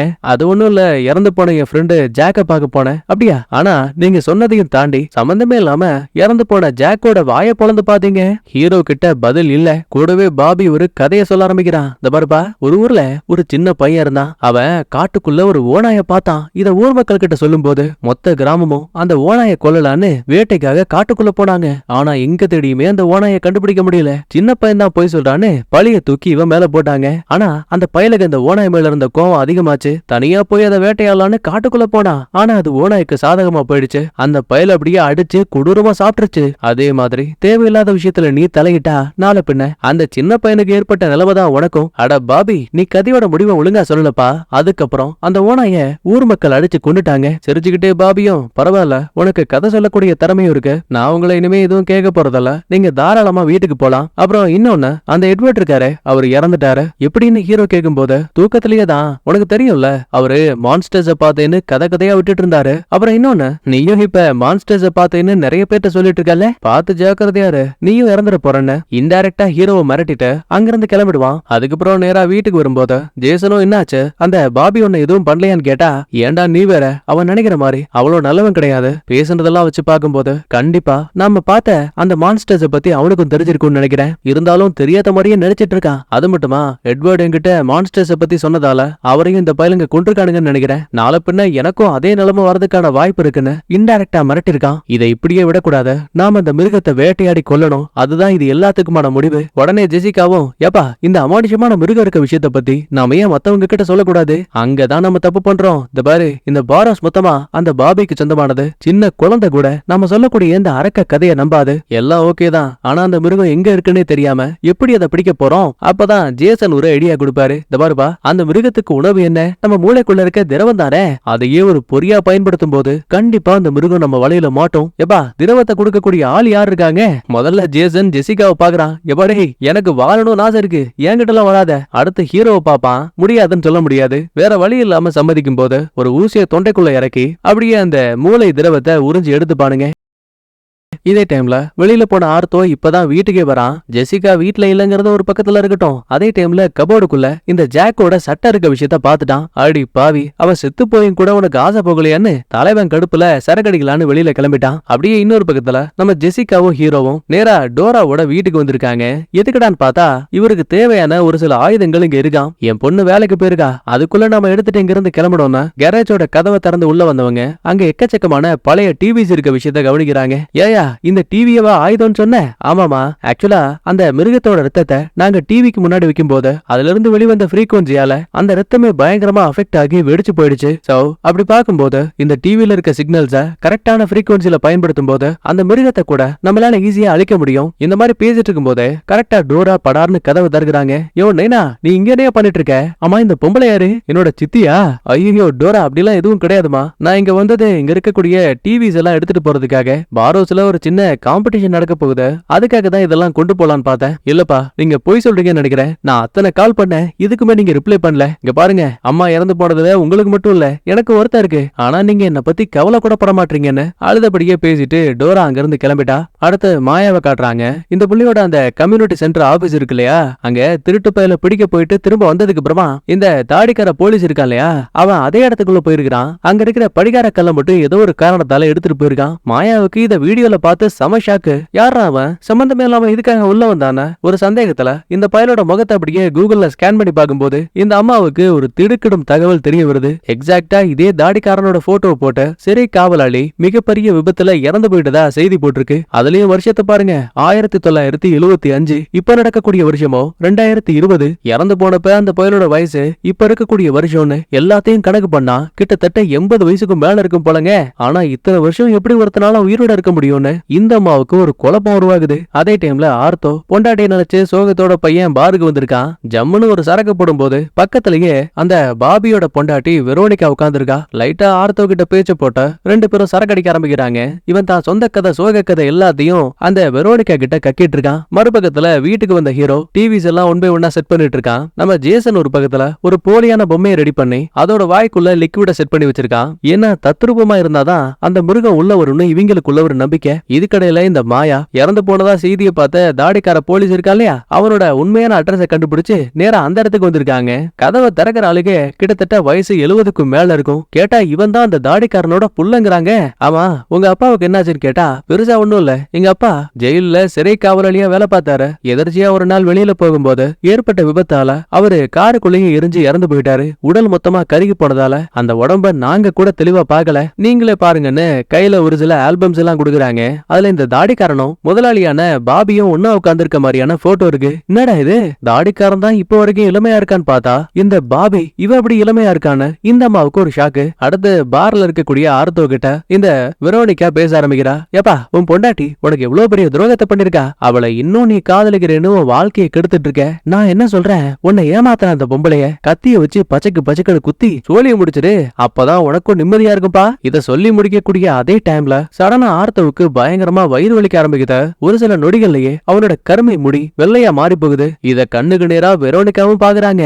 நேரா ரெஸ்ட் ரூம்க்கு வந்தவன் பயங்கரமா வாந்தி எடுக்கிறான். இவனுக்கு கிடைச்ச அந்த இளமை திரும்ப முதுமையா மாறி போகுது. பயந்து போன ஆர்த்தோ அவசர அவசரமா இவன் சாப்பிட்ட அந்த பழத்தோட விதைய மிச்சமா வச்சிருப்பான் போல, அதுல பாதி அப்படியே கடிச்சு திங்க ஆரம்பிக்கிறான். ஆனா ஒரு பழம் இவனுக்கு கொடுத்த அந்த வரத்தை இந்த விதையால கொடுக்க முடியல. இன்னும் வலி அதிகமாகி அதே இடத்துல சுருண்டு விழுந்துருவான். பின்னாடியே வெரோனிகாவும் உள்ள வருவாங்க. என்ன காப்பாத்து காப்பாத்துன்னு அந்த அம்மாவை பார்த்து கெஞ்சுறான். இந்த ஒரு சீனுடைய கதையும் கட் ஆகுது. மறுபக்கத்துல நம்ம கேடி போயிருக்கா இல்லையா, அவன் ஸ்டேஷன்ல இருக்கும்போது எதர்ச்சியா மாயாவோட ஆபீஸ்ல இருந்த படிகார கல்லு அது இங்க இருக்கிற விஷயத்த கவனிக்கிறான். யார் இதை கொண்டு வந்திருப்பாங்கன்னு பயபுளுக்கு தலைகால் புரியல. கூடவே இந்த பாபி இருக்கான் இல்லையா, அவன் பேஸ்மெண்ட்டுக்குள்ள இருந்து நடந்து போயிட்டு இருக்கான். என்ன இது, பாரஸோட முதலாளிக்கு போலீஸ் ஸ்டேஷன்ல என்ன வேலை, ஏதோ ஒண்ணு தப்பா இருக்குது என்ன. இவனும் நேரா பேஸ்மெண்ட்டுக்கு வரான். பையன் இப்பதான் புதுசா வேலைக்கே சேர்ந்திருப்பான். அதனால இந்த இடமெல்லாம் இவனுக்கு புதுசு. கண்ணுக்கு முன்னாடி ஒரு பெரிய வித்தியாசமான இரும்பு கதவு இருக்கு. பாஸ்வேர்டு போட்டாதான் கதவே திறக்கும். உள்ள பயங்கரமான மிருகங்கள் கத்தக்கூடிய சத்தம் கேக்குது. யாரோ வரக்கூடிய சத்தம் கேட்டு கேடி பையன் அங்க இருக்கிற இரும்பு கூண்டுக்கு பின்னாடி ஒளிஞ்சுப்பான். பார்த்தா அது தாடிக்காரன். அந்த இடத்த விட்டு கிளம்பிடுவான். அப்போ ஒரு ஆர்வத்துல கதவுக்கு பின்னாடி என்ன இருக்குன்னு தெரிஞ்சுக்கிறதுக்காக கேடி பையன் இவங்கிட்ட இருந்த ஆக்சஸ் கார்டை வச்சு அந்த கதவை திறந்த உள்ள என்ன இருக்குன்னு பார்க்கும்போது பயங்கரமான மிருகங்கள் கத்தக்கூடிய சத்தம் கேக்குது. அட கடவுளேன்னு இவனும் வாய பழகுறான். ஆனா அதுக்குள்ளேயே அங்க வந்த இந்த தாடிக்காரன் ஒரு ஷாக்க கொடுத்து கேடி பையனை அங்கேயே லாக் பண்ணிட்டான். சரி, இங்கதான் இந்த பஞ்சாயத்துன்னு பார்த்தா ஹீரோவோட கேங் வீட்டுக்குள்ள வரதுக்கான எல்லா பாதையும் லாக் பண்ணியாச்சு. ஒரே ஒரு கதவை மட்டும் ஓபனா வச்சிருக்காங்க. பாருங்கப்பா, அந்த மிருகம் இங்க வரதுக்கு ஒரு நாளோ ஒரு மாசமோ கூட ஆகலாம். மாத்தி மாத்தி ஷிஃப்ட் கணக்கா நாம தான் வேலை பார்க்கணும்னு பேசுவாங்க. ஆனா பாருங்க, அடுத்த செகண்டே படார்னு ஏதோ ஒரு சத்தம் கேக்குது. என்ன இது, கதவு எல்லாமே லாக்ல தான் இருக்கு, அப்புறம் எப்படி உள்ள இருந்து சத்தம் வருதுன்னு ஜெசிகா பாதுகாப்புக்காக ஒரு கண்ணை கொண்டு வந்திருப்பா. அதை எடுத்துக்கிட்டு வெளியில போவா. இந்த பக்கத்துல ஹீரோ அந்த மிருகம் உள்ள வந்துச்சுன்னா டிவி ஆன் பண்ணி ஃப்ரீக்வன்சியால தாக்கலான்னு இவன் எல்லாத்தையும் செக் பண்ணிட்டு இருக்கான். அப்ப ஸ்டார்டிங்ல அந்த டிவிஸ் எல்லாம் நல்லா ஒர்க் ஆயிருக்கும். திடீர்னு பார்த்தா அது எல்லாமே ஆஃப் ஆகுது. என்ன கருமம்னு புரியாம ஹீரோ ஒரு இடத்துல உட்காரும் போது ஜேசனை பாருங்களேன், எப்பாடே தயவு செஞ்சு பின்னாடி மட்டும் திரும்ப பாக்காத, நாம தேடிக்கிட்டு இருந்த அந்த மிருகம் அது இங்க வந்துருச்சு. யோ என்னையா சொல்ற, நிஜமாவா? ஆமாப்பா, அங்க இருக்கிற பரணிக்கு மேல உட்கார்ந்து இருக்குது. சரி ஜேசன், அப்படின்னா சத்தமே போடாம அங்க இருக்கிற டிவிய அந்த மிருகம் பக்கமா திருப்ப. எதுக்கு? என் ஜோலிய முடிக்கவா? இலே சொல்றத கேள்றா, இல்லனா நம்ம எல்லாரும் இறந்துருவோம். சரி பண்ணி தொலைறேன்னு பதுங்கி பதுங்கி இந்த பைய அப்படியே பொறுமையா டிவியை திருப்புறான். எப்பாடே அந்த மிருகம் ஏதோ ஒண்ணு படுதுடா. எதை பத்தி பேசுறான்னு புரியாம லைட்டா ஹீரோ அண்ணாந்து பாக்கும்போது நல்லா 6 கைகளோட சிலந்தி மாதிரி அந்த மிருகம் இருக்குது. தலை மனுஷ மாதிரியும் கோரமான தலை பற்களோட அப்படியே இந்த ஜேசன் பக்கமா தாவலான்னு நினைக்கும் போது ஹீரோ கரெக்டா டிவி சுவிட்ச் ஆன் பண்ணலான்னு பாப்பான் பாருங்க. கடைசி நிமிஷத்துல ஒர்க் ஆகல. அடங்கொப்பத்தானு புலம்ப. நல்ல வேலை, ஜெசிகா கையில கன்னோட உள்ள வந்துட்டாங்க. முதல்ல அந்த மிருகத்தை சுட்டதுமே பயந்து ஓட ஆரம்பிக்குது. மறுபடியும் முதுகுல இன்னொரு ஷாட். பின்னாடியே நம்ம பயலுங்க துரத்தி ஓடுவானுங்க. ஆனா ஒரு இடத்துக்கு மேல அந்த ரத்த கரை அங்க இருக்கக்கூடிய ஓவனுக்குள்ள போகுது. ஒருவேளை பயந்து உள்ள ஒளிஞ்சிருக்குமோன்னு லைட்டா கதவை திறந்து பார்த்தா ஓவனோட மேல் பக்கம் மட்டும்தான் ஒரிஜினலா இருக்கு. கீழே பார்த்தா ஒரு ரகசிய பேஸ்மெண்டே இருக்கு. சுரங்க பாதை மாதிரி படிக்கட்டெல்லாம் வச்சிருக்கானுங்க. ஆத்தாடி, இது என்னடா கதையில ட்விஸ்ட்னு 3 பேரும் மூச்சு விட முடியாம தகச்சு போயிருக்கானுங்க. இப்ப ஹீரோவோட டீம் ஒரு பக்கத்துல ரத்தத்தை ஃபாலோ பண்ணிக்கிட்டு கொஞ்சம் கொஞ்சமா அந்த சுரங்க பாதைக்குள்ள நடக்க ஆரம்பிக்கிறாங்க. விஷயம் என்னன்னா, வெளியிலிருந்து பார்க்கும்போது இது ஒரு சுரங்கமா தெரிஞ்சிருக்கும். ஆனா உள்ள வந்ததுக்கு அப்புறம் பல சுரங்கங்களா பிரியுது. முக்கியமா இந்த பேர் ஹவுஸ்ல இருக்கக்கூடிய ஒவ்வொரு வீட்டோட கதவு நம்பர்ஸும் அந்த டனல்ஸ்ல எழுதிருக்கு. சோ அப்படின்னா இந்த பார் ஹவுஸை சேர்ந்தவங்க தான் இந்த அரக்க மிருகங்கள் எல்லா வீட்டுக்கும் ஃப்ரீயா போயிட்டு வரதுக்காக இந்த மாதிரி ஒரு டனலை வேற கட்டி வச்சிருக்கானுங்க. இங்க கட் பண்ணா பாபியை காட்டுறாங்க. இவனோட மனைவி ஏதோ உடம்பு சரியில்லாம இறந்து போற மாதிரி இல்யூஷன் தெரியுது. இத பார்த்து படார்னு பையன் கனமுழிக்கிறான். கவலைப்படாதீங்க, எல்லா வெறும் கனவுதான். அதுக்கப்புறம் தங்க நேரத்துல ஏதோ ஒரு லிக்விட் அப்படியே ஜூஸா அடிச்சு பொறுமையா குடிச்சபடி நேரா மேனருக்கு போயிட்டு இருக்கான். அப்பதான் கரெக்டா இந்த தாடிக்காரனும் கால் பண்ணுவான். சார், இந்த மாதிரி எனக்கு கொடுக்கக்கூடிய சன்மானத்தை நீங்க அதிகமா பண்ணா நல்லா இருக்கும்னு நினைக்கிறேன். என்னடா தாடி, என்ன பேசிட்டு இருக்க? இந்த மாதிரி நமக்குள்ள ஒரு அக்ரிமெண்ட் இருக்கு தெரியும்ல. நீ எங்க கூட ஜாயின் பண்ணும்போது உனக்கான சன்மானம் என்னங்கறத கன்ஃபார்ம் பண்ணிட்டு தான் நீ உள்ள வந்த. அதுக்கு தானப்பா நீ வேலை பாக்குற. உன்னால ஒரு சில வேலைகளை பார்க்க முடியாதுன்னா சொல்லு. உன் போஸ்டிங்காக இன்னும் நிறைய பேர் வெயிட் பண்ணிட்டு இருக்காங்க. ஐயோ, என்ன சார் இப்படி பேசிட்டு இருக்கீங்க? சரி பரவாயில்ல விடுங்க, நான் இதை பாத்துக்கிறேன்னு சொல்லிட்டு பையன் அப்படியே காலை கட் பண்ணிட்டான். இப்ப வரைக்கும் நம்ம கேடி பையனை இந்த பையன் பிடிச்ச விஷயத்த பத்தி சொல்லவே இல்ல. கேட்டதை கொடுக்கலன்னு கோவத்திலேயே சொல்லாம விட்டானோ யாருக்கு தெரியும். கேடி பையனோட கை வாயெல்லாம் கட்டி போட்டான். அந்த பையனோட போனை வாங்கி பார்க்கும்போது அதுல லாஸ்டா அந்த இரும்பு கதவுக்கு பின்னாடி இருந்த ஏதோ ஒண்ணு நம்மால பாத்துருப்பா இல்லையா, அது ரொம்ப பயங்கரமா இருக்கு. நேர்ல உன்னை பார்த்து நான் எல்லாத்தையும் சொல்றேன்னு ஒரு சின்ன மெசேஜ மாயாவுக்கு அனுப்பியிருக்கான். பதிலுக்கு அந்த புள்ள முதலாளியான பாபி அப்புறம் இந்த தாடிக்காரனோட பழைய போட்டோ இருக்கும் இல்லையா, அதை அனுப்பி நானும் உங்ககிட்ட ஒரு விஷயத்த சொல்லணும்னு பேசிட்டு இருக்கா. ஓஹோ, சோடியா சேர்ந்து வேலை பாக்குறீங்களா? அப்படின்னா அவங்க 2 பேரையும் ஒன்னாவே அனுப்பி வைக்கிறேன்னு இந்த பைய ஒரு பிளான் போடுறாங்க. கட் பண்ண அடுத்து மயக்கத்தை விட்டு ஆர்த்தோ கண்ணமுழிக்கும் போது பக்கத்திலேயே இந்த வெரோனிகா உட்கார்ந்துருக்கா. அடடா, உனக்கு என்னாச்சு? இது பாரு, கண்ணுக்கு முன்னாடியே உன்னோட தலைமுடி வெள்ளையாகிற விஷயத்தையும் உன்னோட இளமை குறையிற விஷயத்தையும் நான் பார்த்தேன். என்கிட்ட நீ ஏதோ ஒண்ணு மறைக்கிறப்பா. நீ உண்மையை சொன்னா நானும் உன்கிட்ட உண்மையா இருப்பேன். நீயும் எங்களோட கேங்ல ஒரு ஃபேமிலியா இருக்க முடியும். அட, எதா இருந்தாலும் இந்த பக்கம் வந்து சொல்லு. எனக்கு ஒழுங்கா காதை கேட்க மாட்டேங்குது. ஆனா கடைசி வரைக்குமே பாருங்க, இந்த ஆர்த்தம் உண்மையை சொல்லவே மாட்டேங்கிறாங்க. அப்படியா சொல்லும்? சரி விடு, நான் உன்னை அப்புறம் பாத்துக்கிறேன்னு சொல்லிட்டு வெரோனிகா அங்க இருந்து கோவத்துல கிளம்பிட்டா. ஆர்த்தோ இதை பார்த்து பயந்து அவசர அவசரமா இங்க இருந்து கிளம்புற மாதிரியும் தெரியுது. மறுபக்கத்துல தாடிக்காரன் நேரா மாயா கிட்ட வரான். ஆள் இல்லாத நேரம் பார்த்து அந்த புள்ளையோட வீட்டுக்குள்ளேயே போயிட்டு அவளோட கழுத்தை நெரிச்சு புள்ளைய மயங்க வச்சுட்டான். இப்பவுமே ஹீரோவோட டீம் இன்னும் அந்த சுரங்க பாதைக்குள்ளேயே இருக்காங்க. ஜேசனுக்கு கேன்சர் இருக்கதால பாவம் அந்த பயலால ஒழுங்கா நடக்க கூட முடியல. இதுக்கிடையில இந்த பாபி நம்ம ஹீரோவோட பொண்ணு அந்த டோராவை கூப்பிட்டு, இந்த பாரு, சுத்தி வளைக்காம நேரா விஷயத்துக்கு வரேன். ஒன்ற அப்பா மனசளவுல பாதிக்கப்படுறாரோன்னு தோணுது. அட என்ன சார், அவர் நல்லா தான் இருக்காரு. உங்களுக்கு என்ன பிரச்சனை? ஐயோ மேடம், இத பத்தி உங்க அப்பா முன்னாடி பேச முடியாது, அதனாலதான் உங்களை தனியா கூப்பிட்டேன். ஆக்சுவலா கொஞ்ச நாளாவே அரக்கனை பார்த்தேன், பூதத்தை பார்த்தேன்னு உங்க அப்பா கதை கதையா விட்டுட்டு இருக்காரு. உங்களுக்கு தெரியுமா, எங்களோட கம்யூனிட்டி ஹால்குள்ளேயே போயிட்டு இறந்து போன ஒரு ஆளோட உடம்ப பார்த்திருக்காரு. பிரச்சனை அவர் பார்த்தது கிடையாது, இறந்து போனது அவரோட நண்பராவே இருந்தாலும் கூட இதுக்காக வாயை திறந்து பார்க்கணும். இங்க இருக்கக்கூடிய பல 100 வயசானவங்க கொஞ்சம் கொஞ்சமா மூளை நோயால பாதிக்கப்படுவாங்க. அவங்களோட பழைய மெமரிஸ் எல்லாம் ஒன் பை ஒன்னா அழிய ஆரம்பிக்கும். இல்லூஷன்ல நிறைய புது விஷயங்களை பார்ப்பாங்க. மேபி அதுல ஒன்னதான் அவங்க அப்பாவும் பார்த்திருப்பாரு. இப்பவே ஹீரோவை இங்க கொண்டு வந்து சேர்க்கணும்னு சொல்லல, ஆனா எதிர்காலத்துல தேவைப்பட்டா நீங்க மறுக்காம இது எல்லாத்துக்கும் சம்மதிக்கணும். மன்னிச்சிருங்க சார், இப்ப வரைக்கும் எனக்கு எதுவும் தோணல. மேபி ஃபியூச்சர்ல தோணுச்சுன்னா நான் வந்து சேர்த்துக்கிறேன். கட் பண்ண அடுத்து மாயாவையும் கேடி பையனையும் இந்த தாடிக்காரன் வண்டியோட டிக்கியில அடைச்சு வச்சிருக்கான். கொஞ்ச நேரத்துக்கு அப்புறமா ரெண்டு பேருமே மயக்கத்தை விட்டு கனமுழிக்கிறாங்க. உசுரை காப்பாத்திக்கணும்னு பேன்னு கத்துவானுங்க. ஆனா எதுவுமே வேலைக்கு ஆகல. ஏன்னா தாடிக்காரன் பார் ஹவுஸ் விட்டு ரொம்ப தூரம் தள்ளி பாலைவனத்துக்கு மத்தியில வந்துட்டாங்க. கூடவே சைலன்சர்ல ஒரு பைப்பை கனெக்ட் பண்ணி மறுபக்கத்தை காரோட டிக்கிக்குள்ள கனெக்ட் பண்ணிட்டான். அவ்வளவுதான், ஒட்டுமொத்த புகையும் காருக்குள்ள போயிட்டு இருக்கு. ரெண்டு பேரும் மூச்சு திணறிட்டு இருக்கானுங்க. அடுத்த ஹீரோவோட கேங் சுரங்க பாதைக்குள்ள வந்திருப்பாங்கல்ல. ஒரு கட்டத்துக்கு மேல அங்க ஒரு பழைய ரயில்வே ட்ராக் இருக்கு. அதோட பாதையிலேயே இவங்க தேடி வந்த அந்த அரக்க மிருகமும் இருக்கு. அட்டேங்கப்பா, பாத்தீங்களா அது இவ்வளவு பயங்கரமா வித்தியாசமா இருக்குன்னு. தக்காளி நைட் இந்த சீரீஸை பார்த்துட்டு நான் தூங்கின பாருங்க, ஏசி வழியா அந்த மிருகம் இறங்குற மாதிரியே கனவெல்லாம் வருது. அதுக்கப்புறம் ஜேசனும் அந்த மிருகத்தை காப்பாத்தணும்னு சொல்லுவான். யோ என்னையா பேசிட்டு இருக்கிற, ஜாக்க போட்டு தள்ள மிருகம், அதை போய் காப்பாத்த நினைக்கிற? எப்பா ஹீரோ, அந்த மிருகத்தை பத்தி நமக்கு எதுவுமே தெரியாது. உயிரோட இருந்தா மட்டும்தான் அதை வச்சு ஆராய்ச்சிகளை பண்ண முடியும். ரொம்ப ரொம்ப வேல்யூவான ஒரு மிருகம். இதை சொல்லி முடிக்கிறதுக்குள்ளேயே படார்னு ஜெசிகா கண்ணை வச்சு மண்டையில சுற்றுவா. அடி பாவி, ஏண்டி இப்பெல்லாம் பண்ணன்னு கேட்டா, இல்லப்பா அது வேதனையில தவிச்சிட்டு இருந்துச்சு, அதனாலதான் சுட்டேன்னு சொல்லுவா. ஆனா பாருங்க, அடுத்த செகண்டே பல மிருகங்கள் அதே டனலுக்குள்ள பயங்கரமா கத்துற மாதிரி தெரியுது. கூடவே ஹீரோவும் இங்கதான் ஒரு விஷயத்த கவனிக்கிறான். இவன் சுத்தியில வச்சு ஏற்கனவே இந்த மிருகத்தை அடிச்சிருப்பால, அந்த தடயங்கள் எதுவுமே தலையில இல்ல. அப்படின்னா இந்த மிருகத்தை போல இன்னும் நிறைய மிருகங்கள் இருக்கு போலன்னு பையன் கண்டுபிடிச்சிட்டான். உசுர காப்பாத்திக்க திபு திபுன்னு நம்ம ஆளுங்க ஓட ஆரம்பிக்கிறானுங்க. அடுத்து இந்த ஆர்த்தோ இவன் மறுபடியும் அதே டனலுக்கு வந்திருக்கான். உள்ள மரத்தை பார்த்து எனக்கு ஒரே ஒரு பழத்தை கொடு, எனக்கு என்னோட இளமை வேணும்னு கெஞ்சிட்டு இருக்கான். அப்ப இருட்டுக்குள்ள பதுங்கி இருந்த இந்த வெரோனிகா அவ வெளியில வருவா. என்னடா இது, உடம்பு குணமாகிறதுக்குள்ளேயே நீ இங்க வந்திருக்கிற? உனக்கு ஒரு விஷயம் தெரியுமா, 1949 தான் இந்த கதையை ஆரம்பிச்சுட்டு முதல்ல இந்த நிலத்துக்கடியில செம்பு கண்டுபிடிக்கப்பட்டுச்சு. பல நூறு பேரு அதுக்கப்புறம் இந்த இடத்த சல்லட போட்டு சலிச்சாங்க. தேவையான செல்வங்களை எடுத்ததுக்கு அப்புறமா இத மறுபடியும் ஒரு கைவிடப்பட்ட இடமா மாத்தினாங்க. அப்பதான் பார் ஹவுஸ நாங்க வாங்கணும். அதாவது நானும் என்னோட கணவரும். அதாவது 1949 பயந்து போன ஆர்த்தோவும், என்ன பேசிட்டு இருக்க அப்படின்னா, வயசு உனக்கு கிட்டத்தட்ட 60க்கும் மேல இருக்குமே, இப்போ வரைக்கும் எப்படி உன்னால இளமையா இருக்க முடியுது? அலே தம்புடோ, நீ கேக்குறதுக்கெல்லாம் என்னால உண்மையை சொல்ல முடியாது. ஒருவேளை நீ உன்னோட இளமைக்காக என்ன பண்ணியோ அதை என்கிட்ட சொல்ல, அதுக்கப்புறம் நானும் எல்லா உண்மைகளையும் சொல்றேன். ஒரு தைரியத்தை வர வச்சுக்கிட்டு, இந்த பரமா நான் இந்த இடத்துக்குள்ள வரும்போது தோ இந்த மரத்துல இருந்து ஒரு வித்தியாசமான மின்னக்கூடிய பழம் கிடைச்சது. அதோட துகள்கள் என்னோட காயத்தை குணப்படுத்துச்சு. ஒருவேளை அந்த பழத்தை நான் சாப்பிட்டதால கூட அது கொஞ்ச நேரத்துக்கு எனக்கு இளமையை கொடுத்திருக்கலாம். இப்போதைக்கு எனக்கு எஞ்சி இருக்கக்கூடியது இந்த விதை மட்டும் தான். துணிக்குள்ள மறைச்சு வச்சிருந்த அந்த விதையை காட்டும் போது ஒரு ஆர்வத்துல வெரோனிகா லபக்குடு அதை வாயில போட்டு முழுகிட்டா. அட சண்டால பாவி, அந்த பழத்தோட விதை எனக்கு பயங்கரமான வலியை மட்டும் தான் கொடுத்துச்சுன்னு சொல்லுவான். அதுக்கேத்த மாதிரியே அவ அப்படியே பயங்கரமா வழியில கதறிட்டு இருக்கா. கூடவே கருப்பு நேரத்துல வாந்தியா எடுத்துட்டு இருக்கா. என்னோட வேதனைகளுக்கு ஒரு முடிவு கிடைக்கும்னு எதிர்பார்த்தேன். ஆனா இதுவும் நல்லபடியா முடியல. எனக்கு என்னோட இளமை தேவை. தக்காளி ஒன்ன நான் சும்மா விட மாட்டேன்னு அந்த புள்ள படார்னு திரும்ப பாருங்க.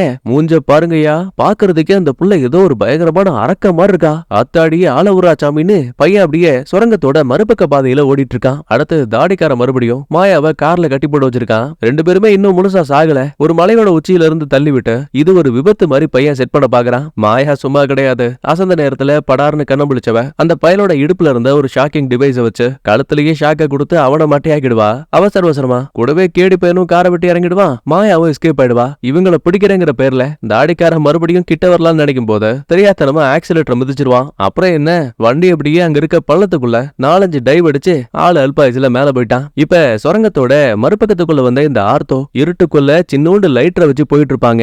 அப்ப கரெக்டா உள்ள வந்த வெரோனிகா இவன் மேல பாஞ்சு அட்டாக் பண்ண ஆரம்பிக்கிறா. என்ன விட்டுன்னு கத்துவான். இந்த சத்தம் ஏற்கனவே டனலுக்குள்ள இருக்க நம்ம ஹீரோவோட கேங்குக்கு கேட்க ஆரம்பிக்குது. ஜெசிகா சும்மா கிடையாது. ஏலே, என் புருஷன் வாய்ஸ் கேக்குதுல, ஏதோ பஞ்சாயத்தா போச்சு, வாங்க போய் காப்பாத்தலன்னு ஒரு வழியா ஆர்த்தோவையும் வெரோனிகாவையும் பாத்துட்டானுங்க. அத்தாடி, இந்த பொம்பளை என்னடா இப்படி இருக்கான்னு துப்பாக்கிய வச்சு டப்புன்னு ஒரு ஷாட்டு. ஆனா அந்த பொம்பளை பயப்படவே மாட்டாங்க. தக்காளி இப்போ உங்களை விடுறேன், ஆனா உங்க சோழியும் பிடிக்காம விட மாட்டேன்னு அவ பாட்டுக்கு அங்க இருந்து ஓடி போயிடுவா. இன்னொரு பக்கத்துல இதுக்கடையில மாயாவும் கேடி பையனும் தப்பிச்சு அப்படியே பொறுமையா நடந்து போயிட்டு இருப்பாங்க.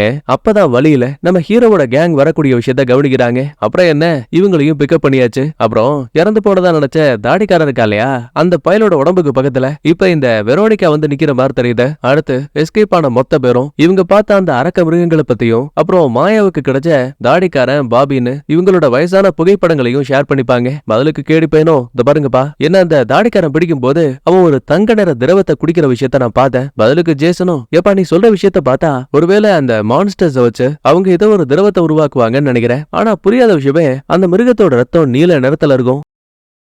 ஆனா இவனுங்க குடிக்கிறதோ தங்க நிறத்துல இருக்கு. ஏதோ ஒண்ணு இடிக்குதே. ஆனா ஒண்ணு தெளிவா புரியுது, அந்த மான்ஸ்டர்ஸ் எல்லாம் மனித மூளையில இருந்து திரவத்தை உரியுது. ஆனா அந்த மிருகத்துக்கிட்ட இருந்தே இந்த மனுஷ பயலுங்க ஏதோ ஒண்ணு உறிஞ்சிட்டு இருக்கானுங்க. கண்டிப்பா நம்மளால மறுபடியும் பாரோஸ்குள்ள எல்லாம் போக முடியாது, அது பெரிய பிரச்சனையா போயிடும். சிரிச்சுக்கிட்டே ஜேசனும் எல்லாம் ஓகே தான், ஆனா என்னோட கேன்சர் நோய்க்கான மருந்து அது இன்னும் அங்கதான் இருக்கு. அதை யூஸ் பண்ணாம விட்டேன் வையேன், கூடிய சீக்கிரமே நான் இறந்து போயிடுவேன். உடனே கேடியும் கவலைப்படாதீங்க, அதை நான் உங்களுக்காக கொண்டு வரேன். ஏன்னா இப்ப அந்த தாடிக்காரன் இறந்து போயிட்டான். லாஸ்டா அவன் பாபி கிட்ட தான் பேசினான்னு நினைக்கிறேன். அவங்க கிட்ட கூட என்ன பிடிச்ச விஷயத்த அந்த ஆளு சொல்லல. சோ என்ன யாரும் கண்டிப்பா சந்தேகப்பட மாட்டாங்க. சரி பார்த்து பத்திரமா போயிட்டு அனுப்பி வைக்க. இந்த பக்கத்துல வெளியில போன வெரோனிகா ரத்த காயங்களோட திரும்ப வந்திருக்கா. என்னமாச்சு உனக்குன்னு கேட்டா படார்னு சுருண்டு விழுந்தவ கேஆர் விஜயாவுக்கு டஃப் கொடுப்பா போலங்க.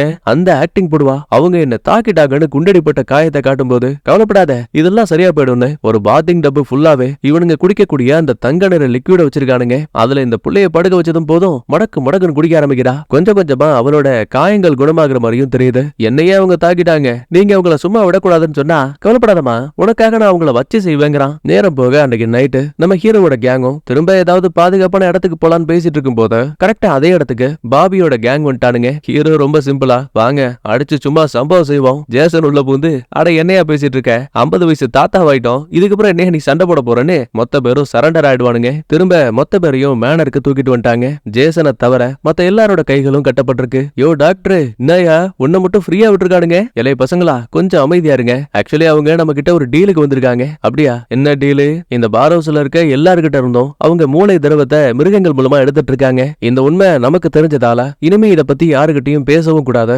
அவங்க சொல்ற வரைக்கும் நாம இந்த பார் ஹவுஸ்ல இருந்துதான் ஆகணும். நமக்கு தெரிஞ்ச ரகசியங்களை பத்தி வெளி உலகத்துல யாருகிட்டயும் ஷேர் பண்ணவே கூடாது. இந்த டீலுக்கு ஓகே அப்படின்னா நம்மள உயிரோட விடுவாங்க, அப்படி இல்ல சோழியை முடிச்சிருவானுங்க. இது எல்லாத்தையும் தாண்டி அவங்களுக்கு ஏன் மூலமா ஏதோ ஒரு உதவி தேவை. அதனால என்னையும் அவங்களோட கேங்ல வேலைக்கு கூப்பிட்டுருக்காங்க. அட சண்டால பாவி, அப்படின்னா நீ இந்த வேலையை பார்க்கத்தான் போறியா? வேற என்ன பண்ண சொல்ற? இந்த பாரு ஏற்கனவே நான் எப்ப சாவேன்னு பயத்துல உட்கார்ந்துருக்கேன். இந்த பயலுங்க போற போக்க பார்த்தா இன்னைக்கே கொண்டுவானுங்க போல. எனக்கு என் உயிர் தான் முக்கியம். ஹீரோவோட கேங்குக்கோ வேற வழி கிடையாது. சோ இந்த பாபியோட டீலுக்கு ஓகே சொல்லிப்பாங்க. அதுக்கப்புறம் இந்த பயலுங்களோட கால்ல டிராக்கர் டிவைஸ் எல்லாம் மாட்டி விட்டு எங்க போறாங்கன்னு கண்காணிக்க ஆரம்பிக்கிறானுங்க. அது மட்டுமா வாசல் கிட்ட எப்பவுமே ஒரு போலீஸ் காரும் நிக்குது. ஜெசிகா ஆர்த்தோ பத்தி சொல்லவே வேணாங்க. அவனுங்க வீட்டுல நெட்வொர்க்க கூட ஆஃப் பண்ணி வச்சிருக்கானுங்க. எல்லா வேலையும் பார்த்துட்டு என்னங்க என்கிட்ட பேச மாட்டீங்கன்னு ஜெசிகா கேள்வி வேற கேப்பா. இந்த பாரு நான் வீட்டுக்கு வந்தப்ப அந்த ஜாக்கோட சட்டம் முத கொண்டு நீ வச்சிருக்கிற, உன்கிட்ட பேசுறதுக்கு எதுவும் இல்லன்னு புள்ளையாண்டா அப்படியே திட்டி விட்டுருவா. அடுத்து பாபியோட பிரைவேட்டான லேபுக்கு ஜேசனை கூட்டிட்டு வந்திருக்கானுங்க. முதல் நாள் வேலைக்கு வந்திருக்கா இல்லையா, அதனால இத கேக்லாம் வெட்டி செலிப்ரேட் பண்ணிட்டு இருக்காங்க. இங்க பாபியை போலவே இளமையோட இருக்கக்கூடிய இன்னும் நிறைய பேர் இருக்காங்க. அதுல லூசியும் ஒருத்தி. அதாங்க ஸ்டார்டிங் சீன்ல ஹீரோவுக்கு வீட்டெல்லாம் ரெடி பண்ணி கொடுத்திருப்பால அந்த லேடி. அதை விட முக்கியமானது நம்ம கேடு போயிருக்கா இல்லையா, அவன் மாயாவை பார்த்தாலும் கூட கண்டு காணாத மாதிரி இருக்கான். ஏன்னா அவங்க ரெண்டு பேரும் ஒன்னா இருக்க விஷயம் தெரிஞ்சா கேடி பையன் மேலயுமே இந்த பாபிக்கு ஒரு டவுட் வரும். கண்காணிக்கிறதுக்கான வாய்ப்பு அதிகம். அதனாலேயே பட்டும் படாம பேசிட்டு இருக்கானுங்க. அப்படியே ஜேசன் கிட்ட இவங்க குடிக்கக்கூடிய அந்த தங்க நிற திரவம் இருக்கு இல்லையா, அத கப்ல ஊத்தி குடுக்குறானுங்க. ரொம்ப யோசிக்காத, எங்க கேங்ல சேரணும்னா நீ இத செஞ்சுதான் ஆகணும். உனக்கு கேன்சர் இருக்குல்ல, இத குடிச்சா கண்டிப்பா அது உன்னை கியூர் பண்ணும். ஆனா இது அந்த மிருகத்தோட ரத்தத்துல இருந்து எடுக்கிறீங்கல்ல, ரொம்ப சரியா சொன்ன. ஜேசன் என்ன நினைச்சான்னு தெரியல, கண்ணெல்லாம் கலக்கிட்டு என்னால முடியாதுங்கிறான். ஒரு உயிர்ல இருந்து கிடைக்கிற எதுவும் எனக்கு தேவையில்லைங்கிறான். நினைச்சு பாருங்களேன், பல நாளா இந்த நோயை குணப்படுத்த முடியாதா, நாம இன்னும் ஒரு நாள் எக்ஸ்ட்ரா வாழ்ந்துட மாட்டோமான்னு இவனுக்குள்ள ஒரு ஏக்கம் இருந்திருக்கும். இப்ப அதுக்கு எல்லாமே பதில் கிடைச்சாலும் கூட முடியாது முடியாதுன்னு சொல்லுவான். அப்ப இந்த பாபி ஜேசன் மைண்ட மாத்திர மாதிரி வீணு கையை தட்ட ஆரம்பிக்கிறாங்க.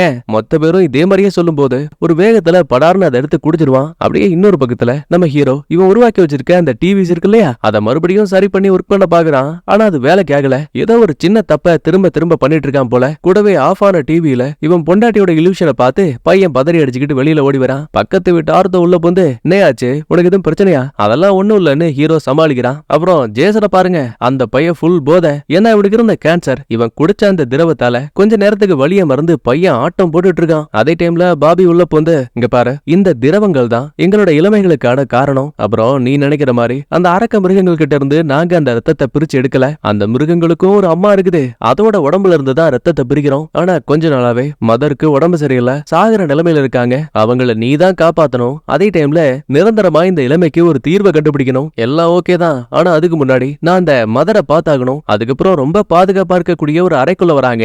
உள்ள இந்த ஜேசன் எதையோ ஒன்ன பார்த்து பயங்கரமா ஷாக் ஆகுறான். ஆனா அது என்னங்கறத தெளிவா காட்டல. அப்படியே இன்னொரு பக்கத்துல டோரா தான் அப்பாவை நினைச்சு ரொம்ப ஃபீல் பண்ணி அழுதுட்டு இருக்கா.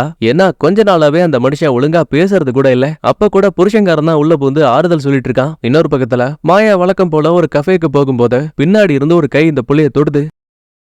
ஏய், யார் மேல கைய வச்சீங்கன்னு வயித்துல ஒரு குத்து. பார்த்தா அது நம்ம கேடி பையன். ஐயோ செல்லம், என்ன மன்னிச்சிருங்கடா. அட அதெல்லாம் விட்டுத்தல்ல. இந்த பாரு, நம்ம இந்த ஊருக்குள்ள இருக்கிற வரைக்கும் நமக்கு பெரிய பஞ்சாயத்து வந்துகிட்டே தான் இருக்கும். அதனால 75வது ஆண்டு விழா வரப்போகுது. கரெக்டா அன்னைக்கு நைட்டு நீ, நான், நம்ம ஃப்ரெண்ட்ஸ்னு எல்லாரும் தப்பிச்சு போயிடலாம். உடனே இந்த விஷயத்த பத்தி மத்த ஆளுங்க கிட்ட இன்ஃபார்ம் பண்ணுன்னு அனுப்பி வைக்கிறாங்க. இதுக்கடையில ஹீரோ நம்ம ஆளுங்க எல்லாரோட கால்லையுமே இப்போ ஒரு டிராக்கிங் டிவைஸை கட்டி வச்சிருப்பானுங்க. ஆக்சுவலா அதை கனெக்ட் பண்ணும்போது ஒரு ஃப்ரீக்வன்சில தான் கனெக்ட் பண்ணிருப்பாங்க. ஒருவேளை அதை கட் பண்ணா கூட அதே ஃப்ரீக்வன்சில வச்சு தான் கட் பண்ணணும். ஹீரோவுக்கு தான் டிவி ஒரு சில டிவைஸ் எல்லாம் சரி பண்றது கைவந்த கலையாச்சே. சோ புள்ளையாண்டா ரொம்ப ஈஸியாவே அந்த பெல்ட்டோட ஃப்ரீக்வன்சியை கண்டுபிடிச்சு கரெக்டா கட் பண்ணி எதிரிகள் கண்ணிலேயே மண்ணை தூவிட்டான். இதுக்கடையில ஜேசன் ஒரு சொகுசு கார்ல வந்து லேண்ட் ஆகுறான். வாசல்லையே மாயா இருக்குடா. என்னப்பா வேலையில எப்படி போகுது?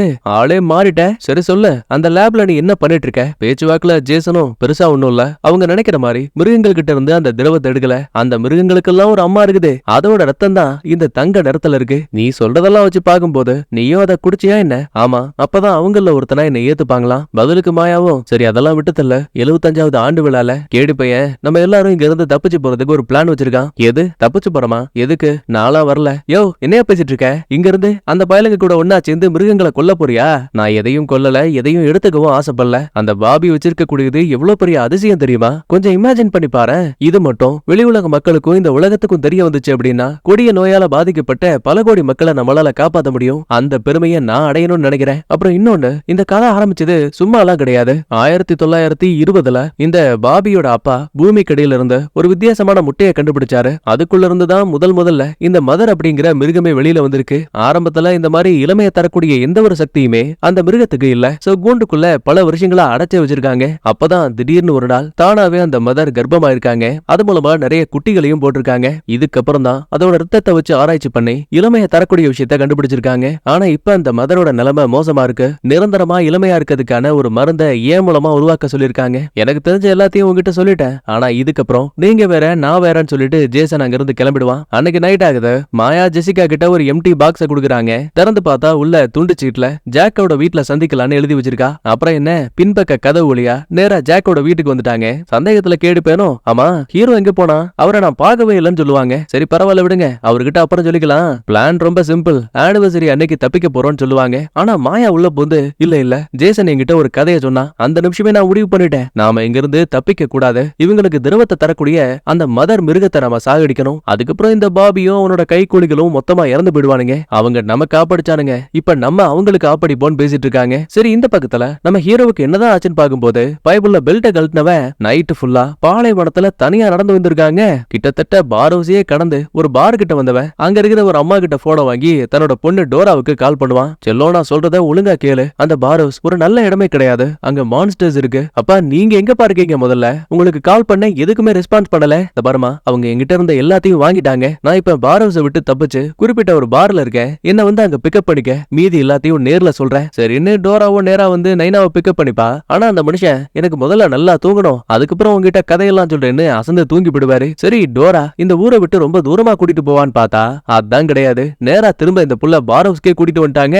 பாபியும் அல்லக்கைகளும் மேனர்ல ஹீரோவை அடைக்கிறதுக்கு ரெடியா நிப்பானுங்க. அப்பா என்ன மன்னிச்சிருங்க, உங்களோட மனநிலை சரியில்லைன்னு நினைக்கிறேன், நீங்க இங்க இருந்தாதான் பாதுகாப்புன்னு அப்படியே பேச்ச மாத்திருவா. ஹீரோவுக்கு தான் பொண்ணு மேல கோவம் இருக்கு, இருந்தாலும் அதெல்லாம் வெளிப்படையா காட்டிக்காம பரவாயில்ல விடுமா நான் இதை பாத்துக்கிறேன்னு சொல்லிட்டு அமைதியா போயிடுவாரு. பாபி ஏதோ நல்லவன போல, கவலைப்படாதீங்க உங்க அப்பாவை நாங்க பாத்துக்கிறோம்னு வாக்குறுதி கொடுக்குறான். அதுக்கப்புறம் டோரா நேரா வீட்டுக்கு வரும்போது புருஷன்காரங்கிட்ட நடந்ததை சொல்லி பயங்கரமா அழுதுட்டு இருக்கா. இந்த விஷயத்த பக்கத்து வீட்டுல இருக்க ஆர்த்தோவும் கவனிக்கிறான். என்னாச்சு, நீங்க சாம் கூப்பரோட பொண்ணு தானே? ஆமா, எங்க அப்பாவை இப்பதான் மேனர்ல சேர்த்துட்டு வந்தேன். அடி பாவி, என்ன வேலை பார்த்த நீ? ஏன் என்னவா அவனுக்கு? இல்ல அவரு ஏதோ மான்ஸ்டர்ஸ பார்த்தேன்னு கதையெல்லாம் விட்டாரு. முக்கியமா பாலைவனத்துல நைட்டு ஃபுல்லா நடந்து இந்த பேர் ஹவுஸ் விட்டே தப்பிச்சிருக்காரு. உங்களை பார்த்தா எங்க அப்பாவோட ஃப்ரெண்டு மாதிரியே இருக்கு. அவருக்கு கொஞ்ச நாளா எதுவும் பிரச்சனையா என்ன? அட ஏமா நீ வேற, அவருக்கு எந்த பிரச்சனையும் கிடையாதுன்னு உண்மையெல்லாம் தெரிஞ்சும் அதை வெளிப்படையா சொல்ல முடியாம குழப்பத்தோடைய மனுஷன் வீட்டுக்கு வந்துட்டாரு. நேரா ஜெசிகாவை பார்த்து, இங்க பாரு என்ன ஆனாலும் சரி நாம சாம காப்பாத்தியாகணும். 75வது ஆண்டு விழா அதனால தப்பிக்கிறதெல்லாம் விஷயம் இல்ல. ஆனா சாம் இல்லாம நான் வரமாட்டேன்னு சொல்லுவான். ஒரு பக்கம் ஜேசன் ஆராய்ச்சிகளை பண்ணிட்டு இருக்கான். அப்போ ஒரு ஆர்வத்துல மறுபடியும் மதரை பார்க்கலாமேன்னு வரும்போது அந்த அறையோட சேர்த்து ஒரு பைப் லைன் கனெக்ட் ஆயிருக்கு. இப்ப அது வழியா அந்த விசித்திரமான ஜந்து அப்படியே தவழ்ந்து தவழ்ந்து இது கொண்டு வரக்கூடிய அந்த திரவத்தை அப்படியே அங்க இருக்க ஒரு பைப் லைன்ல கனெக்ட் பண்ணுது. அது டைரக்டா இதுங்களோட அம்மா உடம்புக்குள்ள போகுது. சரி அம்மானா என்ன பாக்குறதுக்கு படு பயங்கரமா உருவத்துல பெருசா இருக்கும்னு பார்த்தா அதான் கிடையாது. எக்ஸாக்டா அது கொஞ்சம் கொஞ்சமா மனுஷனை போல உருமாறிட்டு இருக்கு. ஏன்னா லாஜிக் ரொம்ப சிம்பிள் தான். மனுஷங்களோட மூளை திரவத்தை தான் இது குடிக்குது இல்லையா? அதனாலேயே இதோட உருவம் அப்படியே மனுஷனா மாறிட்டு இருக்கு. அதே மாதிரி இந்த மிருகத்தோட திரவத்தை தான் மனுஷ பயலுக்கு குடிக்கிறானுங்க. அதனாலேயே வெரோனிகாவோட உருவம் பாக்குறதுக்கு லைட்டா மிருகத்தை போல மாறி இருக்கும். அடுத்து பாபி தன் பொண்டாட்டி கிட்ட பேசிட்டு இருக்கும்போது அவ பயங்கரமா தோள்பட்ட வலிக்குதுங்கிறா. என்னன்னு செக் பண்ணி பார்க்கும்போது ஆக்சுவலி இவளுக்கு அந்த குண்டடி காயம் பட்டிருக்கு இல்லையா, அது இந்நேரத்துக்கு மொத்தமா சரியா இருக்கணும். ஆனா பாருங்க இப்பவுமே அந்த காயம் இன்னும் ஆறாம இருக்கு. பாபி அம்மாவோட ரத்தம் அதுக்கான பவர் கம்மியாயிடுச்சுன்னு நினைக்கிறேன். ஒருவேளை எனக்கு ஏதாவது ஆயிடுமா, நம்ம 2 பேரும் இறந்து போயிடுவோமா? எனக்கு என்னமோ என்ன காயப்படுத்தினவங்கள நம்ம அப்படியே விட்டுருக்க கூடாதுன்னு தோணுது. இந்த பாரு செல்லம், நீ நினைக்கிற மாதிரி எல்லாத்தையும் பட்டு பட்டுன்னு போட்டு தள்ள முடியாது. பொதுமக்களுக்கு இது மூலமா சந்தேகம் வந்துரும். பாரவசிய மொத்தமா மூடுற மாதிரி ஆயிடும். அதனால கொஞ்சம் அமைதியாரு, உனக்கு எதுவும் ஆக விட மாட்டேன். ஏன் உசுர கொடுத்தாச்சும் நான் உன்னை காப்பாத்துவேன்னு சொல்லிட்டு இருக்கான். அடுத்து ஹீரோவை காட்டுறாங்க. பையன் இப்பதான் மயக்கத்தை விட்டு கண்ணமுழிக்கிறான். பக்கத்துல ஒரு அல்லக்கை வந்து நிக்கிறான். இவனை ஷாட்டா ஜோன்னு மைண்ட்ல வச்சுப்பான். நாயா பெருசே நல்லா தூக்கம் போல தப்பிக்க பாக்குறியா பாடி சோடா? இந்த பாரு உன்னால அசைய கூட முடியாது. ஏன் தெரியுமா, அந்த குட்டி ஜந்துக்கள்ல 2 இங்க வந்துச்சு. உன் மூளையில இருந்த எல்லா திரவத்தையும் உறிஞ்சிட்டு போயிடுச்சு. உனக்கு தெரியாதுல்ல, இது எட்வர்டோட ரூம்பா. அந்த மனுஷன் எப்படி இறந்து போனானோ கொஞ்ச நாளைக்கு அப்புறமா உன் கதையை நாங்க முடிச்சிருவோம். அது வரைக்கும் ஜாலியா என்ஜாய் பண்ணுன்னு சொல்லிட்டு அந்த பையன் கிளம்பிட்டான். அடுத்து கேடி பையன் நேரா ஹீரோவோட வீட்டுக்கிட்ட வரான். வெளியில காவலுக்காக 2-3 போலீஸ் இருப்பாங்க. எப்பா உங்களை ஊருக்கு வெளியில காவலுக்கு அனுப்ப சொன்னாங்கப்பா. யாரு சொன்னது? கம்யூனிட்டி ஹால்ல இருக்கவங்க தான். இந்த பாரு மறந்துட்டியா, 75வது ஆனிவர்சரி, எல்லா ஸ்டாஃபும் பிஸியா இருக்காங்க. அதனாலதான் என்கிட்ட இந்த விஷயத்த சொல்ல சொன்னாங்க அப்படின்னா ஓகேன்னு சொல்லிட்டு போலீஸ்காரங்க அங்க இருந்து கிளம்பிட்டானுங்க. அவசர அவசரமா கேடி பையன் ஜெசிகா, ஆர்த்தோ, மாயான்னு 3 பேரையும் வண்டிக்குள்ள ஏத்துறான். முக்கியமா வரும்போதே இவங்க கால்ல மாட்டி இருக்க அந்த பெல்ட்டோட மெயின் சுவிட்ச ஆஃப் பண்ணிட்டு வந்திருப்பான். அதனால பிரச்சனையே இல்லாம பெல்ட்டையும் கட் பண்ணிப்பாங்க. இதே டைம்ல வெளியில இருக்க ஹீரோ இங்க இருக்க ஸ்டாஃப் எல்லாம் ஒரு என்ட்ரி கார்டை வச்சுதான் உள்ள வரவும் வெளியில போகவும் முடியுங்கிறத நோட் பண்ணிப்பான். ஆனா எப்ப பாரு தோ அந்த ஜோ இருக்கான் பாருங்க, அவன் நம்ம ஹீரோவை நோட்டை விட்டுக்கிட்டே இருக்கான். மறுபக்கத்துல ஜேசன் எவ்வளவு ட்ரை பண்ணாலும் சரி அம்மாவோட ரத்தம் எதனால பாதிக்கப்படுதுங்கிறத கண்டுபிடிக்கவே முடியல. ஒருவேளை அளவுக்கு அதிகமா அவங்க உடம்புக்குள்ள இருக்க ரத்தத்தை உரியறதாலதான் அவங்க கொஞ்சம் கொஞ்சமா இறந்துட்டு இருக்காங்கன்னு தோணுது. எப்பா அதை கொஞ்ச நாளைக்கு ஸ்டாப் பண்ணா என்ன? ஆப்போசிட்ல இருக்க தாமஸும் சார் அப்படி எல்லாம் பண்ண முடியாது, நம்ம உயிர் வாழ்றதுக்கும் ரத்தம் தேவை, மறந்துட்டீங்களா? இல்ல இல்ல கண்டிப்பா இதுக்கு வேற ஏதாவது வழி இருக்குன்னு யோசிச்சுக்கிட்டே மறுபடியும் லிக்விட்ஸ் எல்லாம் செக் பண்ணி பார்க்கும்போது பையன் ஏதோ ஒரு விஷயத்த கண்டுபிடிச்சிட்டதா ஷாக் ஆகுறான். இதுக்கடையில டோரா தான் நைனாவோட வீட்டுக்கு வந்தவ அங்க இருக்க திங்ஸ் எல்லாம் ஒன் பை ஒன்னா எடுத்து வச்சிட்டு இருக்கா. புருஷங்கார சாயங்காலம் தான் திரும்ப வருவான். அப்ப நேரத்துக்குன்னு இந்த லூசி உள்ள வருவா. மனுஷருங்க மேடம், உங்க அப்பாவுக்கு உடம்பு சரியில்லை, அவரை மேனர்ல சேர்த்திருக்கதா கேள்விப்பட்டேன். அட அவரு கிடக்குறாரு, இங்க ஏதோ பூதம் பேய் பிசாஸ் எல்லாம் இருக்குன்னு சொல்லிட்டு இருக்காரு. இதெல்லாம் நம்புற மாதிரியா இருக்கு? ரொம்ப தப்புங்க இதெல்லாம். சிரிச்சுக்கிட்டே லூசியும் சரி அதை விட்டு தள்ளுங்க, இந்த டிவைஸ் எல்லாம் என்ன எனக்கும் தெரியல. அப்பா டிவிஸ்ல இருக்க ஃப்ரீக்வன்சியை வச்சு ஏதோ ஒரு மிஷினை உருவாக்கி இருக்காரு. ஆனா இந்த பவர் சப்ளைல ஒரு சின்ன பிரச்சனை. இப்ப நான் அதை சரி பண்ணிட்டேன்னு பேசிக்கிட்டே இந்த புள்ள மெயின் சுவிட்ச் ஆன் பண்ணும்போது பின்னாடி பாருங்க இந்த லூசி அப்படியே வைப்ரேஷன்ல உதறிக்கிட்டு இருக்கா. கூடவே முகம் அப்படியே ரண குடரமா மாறி போயிருது. கண்ணுக்கு முன்னாடி இப்படி ஒரு விஷயத்த பார்த்து அப்படியே மிரண்டு போயிடுவாங்க நம்மாலே. ஆத்தாடி அப்படின்னா அப்பா சொன்னது உண்மைதான் போல, மான்ஸ்டர்ஸ் எல்லாம் நிஜங்கிறது இப்பதான் இந்த பிள்ளையோட மைண்டுக்கு புரியுது. சரி ஒரேடியா இந்த அம்மா அல்பாய்ஸ்ல போயிட போதுன்னு படார்னு பிளக்க போடுங்கும் போது கொஞ்ச நேரத்துக்கு இந்த லேடிக்கு என்ன ஆச்சுங்கிறது கூட இந்த பைபிளுக்கு தெரியல. அவ்வளவு முட்டா பீஸா இருக்கா. சரிமா நான் ஏதோ பேசிட்டு இருந்தேன், எனக்கு ஏதோ தலைவலி வந்த மாதிரி இருக்கு, நான் உன்னை அப்புறம் பாக்குறேன்னு சொல்லிட்டு அங்க இருந்து கிளம்பிடுவா. அடுத்து மேனர்ல இருக்கக்கூடிய லைலாங்கிற ஒரு அம்மா ஹீரோ கிட்ட பேசுறாங்க. ஏப்பா நீ அந்த எட்வர்டோட ஃப்ரெண்ட் ஆச்சே, ஒரு முறை நீயும் அவரும் பேசுற விஷயத்த நான் பார்த்தேன். அந்த மனுஷன் சும்மாவே கிடையாது, எப்ப பாரு இங்க இருந்து தப்பிச்சு போக தான் பாப்பான். இதை கேட்டு ஷாக்கான ஹீரோவும் ஒரு நிமிஷம் இருங்க, அவரு தப்பிச்சு போனாரா? எப்படி? தயவு செஞ்சு அதை என்கிட்ட சொல்ல முடியுமா? தாராளமா சொல்லலாமே. 2 தட்டு கேக் எடுத்துக்கிட்டு என் பின்னாடியே வான்னு ஒரு அறைக்குள்ள வந்தா அங்க பேச்சு முச்சே இல்லாம ஒரு அம்மா உட்கார்ந்து இருக்கிறாங்க.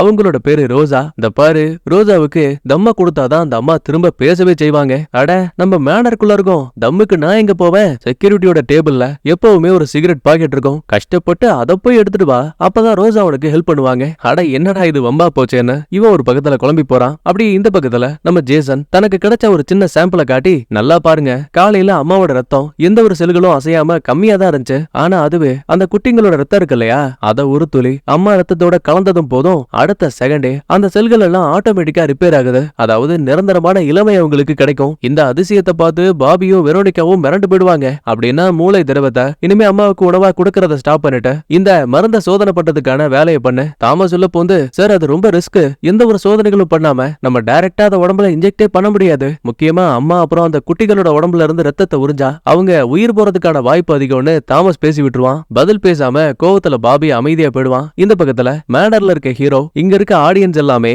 மனசளவுல மூளை அளவுல பாதிக்கப்பட்டவங்க. சோ ஒரு சின்ன ஹைப்பை கொடுத்து அந்த இடத்த பரபரப்பா வச்சுக்கிட்டா போதும், செக்யூரிட்டி ரூம்குள்ள போயிட்டு சிகரெட் எடுத்துட்டு வந்துடலான்னு நம்ம ஆளுக்கு ஒரு ஐடியா. சோ ஆனிவர்சரி பார்ட்டியை என்ஜாய் பண்றதுக்காக எல்லாரும் மைக்ல பாடிட்டு இருப்பாங்க. அதே மாதிரி நம்ம ஹீரோ உள்ள பூந்து பாட மொத்த பேரும் வைபுக்கு போயிட்டானுங்க. ஆச்சா புச்சான்னு கத்த அந்த இடம் ஃபுல்லாவே எமர்ஜென்சி அலாம் அடிக்குது. இதை கவனிக்கிற ஜோ நம்ம ஹீரோவை பிடிக்கலான்னு கீழே வருவான். ஆனா அதுக்குள்ளேயே நம்மால செக்யூரிட்டி ரூம்குள்ள போயிட்டு ஒரு சிகரெட் பாக்ஸ தூக்கிட்டு கரெக்டா கிளம்பும் போது பின்னாடி அந்த ஜோ வந்துட்டான். யோ பெருசு, இங்க என்ன பண்ணிட்டு இருக்க, உன்னால தப்பிக்க முடியாதுன்னு சொல்லும் போது கபோர்டுக்குள்ள இருந்த ஒரு மயக்க ஊசி எடுத்து அப்படியே ஜோவோட கழுத்துல ஒரு ஏத்து புள்ளையாண்டா அங்கேயே மயங்கிட்டான். ஒரு பக்கம் கேடி பையன் கேங்ல இருக்க எல்லாருக்கிட்டையுமே ஒரு சீக்கிரட்டான மைக் டிவைஸ கொடுக்கறான். நம்ம எல்லாருமே இதுல கனெக்ட் இருப்போம், நம்ம பேசுறது வெளியில கேட்காதுன்னு சொல்லுவான். முதல் வேலை, நான் மேனருக்குள்ள போறேன், நான் சொல்லும் போது செக்யூரிட்டிஸ டைவர்ட் பண்ணா போதும்னு ஆர்த்தோ கிட்ட ஒரு வேலையை கொடுக்க மீதி இருக்க ஜெசிகாவும் மாயாவும் மேனருக்குள்ள இருக்க ஹீரோவை காப்பாத்த கிளம்புறாங்க. உள்ள வந்த கேடி பையன் செக்யூரிட்டிஸ் கிட்ட இந்த மாதிரி உங்களோட மேனர்ல ஒருத்தரை இடிச்சிட்டேன்னு சொல்லுவான். அதுக்கேத்த மாதிரி ஆர்த்தோ வெளியில இருந்து ஆக்டிங்க போட, சார் கொஞ்ச நேரம் கேட்ட பாத்துக்கோங்க, நாங்க போய் அவனை பிடிச்சிட்டு வரோம்னு ரெண்டு அல்லக்கைகளும் ஓடி போயிடுவாங்க. அடுத்து கிடைச்ச சிகரெட்டோட நம்ம ஹீரோ நேரா ரோசா கிட்ட வருவான். வாயில தம்ம வச்சதும் போதும் அந்த அம்மா இப்பதான் லைட்டா அசையவே ஆரம்பிக்கிறாங்க. ஆளு பாக்குறதுக்கு நார்மலா தெரிஞ்சாலும் கூட சில மாதங்கள் இவங்க அப்படியே கோமால தான் இருப்பாங்க. அது மட்டும் இல்ல, முக்கியமா ஹீரோவை பார்த்து, உன்னோட பேரு சாம் கூப்பர் தானே, உன்னை எனக்கு ஆல்ரெடி தெரியும் சொல்லுவாங்க. ஒரு நிமிஷம் இருங்க, என்ன தெரியுமா, ஆனா இதுக்கு முன்னாடி நம்ம பார்த்ததே கிடையாது. கரெக்ட் தான், உன்னை பத்தி நீ என்கிட்ட சொல்லல, ஆனா அம்மா என்கிட்ட சொன்னாங்க. அம்மாவா, யார பத்தி சொல்றீங்க? அதான்பா, நீ பார்த்த அந்த அரக்க மிருகங்களோட தாய், அவங்கதான் உங்களை பத்தின எல்லா ரகசியங்களையும் என்கிட்ட சொன்னாங்க. முக்கியமா நீ தான் உங்களை காப்பாத்தணும். நானா? எதுக்காக? என் ஃப்ரெண்டு ஜாக்க சாகடிச்சதே அதுங்களோட குட்டி தானே. இந்த பாரு, அது எல்லாமே விபத்து. உனக்கு தெரியுமா, மதர் சாதாரணமான ஆள் கிடையாது, அவங்களுக்குள்ள அதீத சக்திகள் மறைஞ்சிருக்கு. என்ன மாதிரி வாழ்ந்தும் இறந்தும் கோமால மாட்டக்கூடிய ஆட்கள் இருக்காங்கல்ல, அவங்க கிட்ட நேரடியா அம்மாவால பேச முடியும். ஏன் உன் மனைவி பத்தி கூட நிறைய இலூஷன் நீ பாத்திருப்பியே, அதுக்கெல்லாம் காரணம் கூட அம்மா தான். உங்ககிட்ட உதவி கேட்கதான் அவங்க ஏதோ ஒரு விஷயத்த ட்ரை பண்ணிருக்காங்க. எல்லாம் ஓகே, ஆனா இதுக்காக நான் காப்பாத்தணும், அதுக்கான பதில் உன்கிட்டயே இருக்கு. உன்னோட மனைவி இறந்து போனதுக்கு அப்புறமா உன்னோட உயிர்ல பாதி இறந்து போன மாதிரி நீ அதை பத்தி நினைக்காத வருந்தாத நாளே கிடையாது. அம்மா அந்த ஒரு காரணத்தாலதான் நீ நல்லவன், உன்னாலதான் தான் காப்பாத்தப்படணும்னு விரும்புறாங்க. சரி அதெல்லாம் விட்டு தள்ள, மேனருக்கு நடுவுல ஒரு சின்ன சேர் இருக்கும், அங்க போய் உட்காரு. 5:15 பஸ் வரும்போது நீ இங்க இருந்து கிளம்ப முடியும். இந்த அம்மா எதை சொல்லுதுன்னு புரியாம இவங்க ஒரு பக்கத்துல குழம்பி இருக்க. அதே டைம்ல ஜெசிகாவும் மாயாவும் கேடி பையன் உதவியால மேனருக்குள்ள வந்துட்டாங்க. ஹீரோவை ஒவ்வொரு அறையா தேடிட்டு இருக்காங்க. அப்ப கொடுமைக்குன்னு அதே மேனருக்குள்ள டோரா வருவா. கேடி பையன் கிட்ட, எங்க அப்பாவை நான் பாக்கணும், ஒழுங்கா உள்ள போக விடியானா மன்னிச்சிருங்க, இப்போதைக்கு என்னால அதை பண்ண முடியாதுங்கிறாங்க. இந்த பாரு, எங்க அப்பா ஆபத்துல இருக்காரு, அவரை காப்பாத்திட்டு நான் உடனே இங்க இருந்து கிளம்பணும்.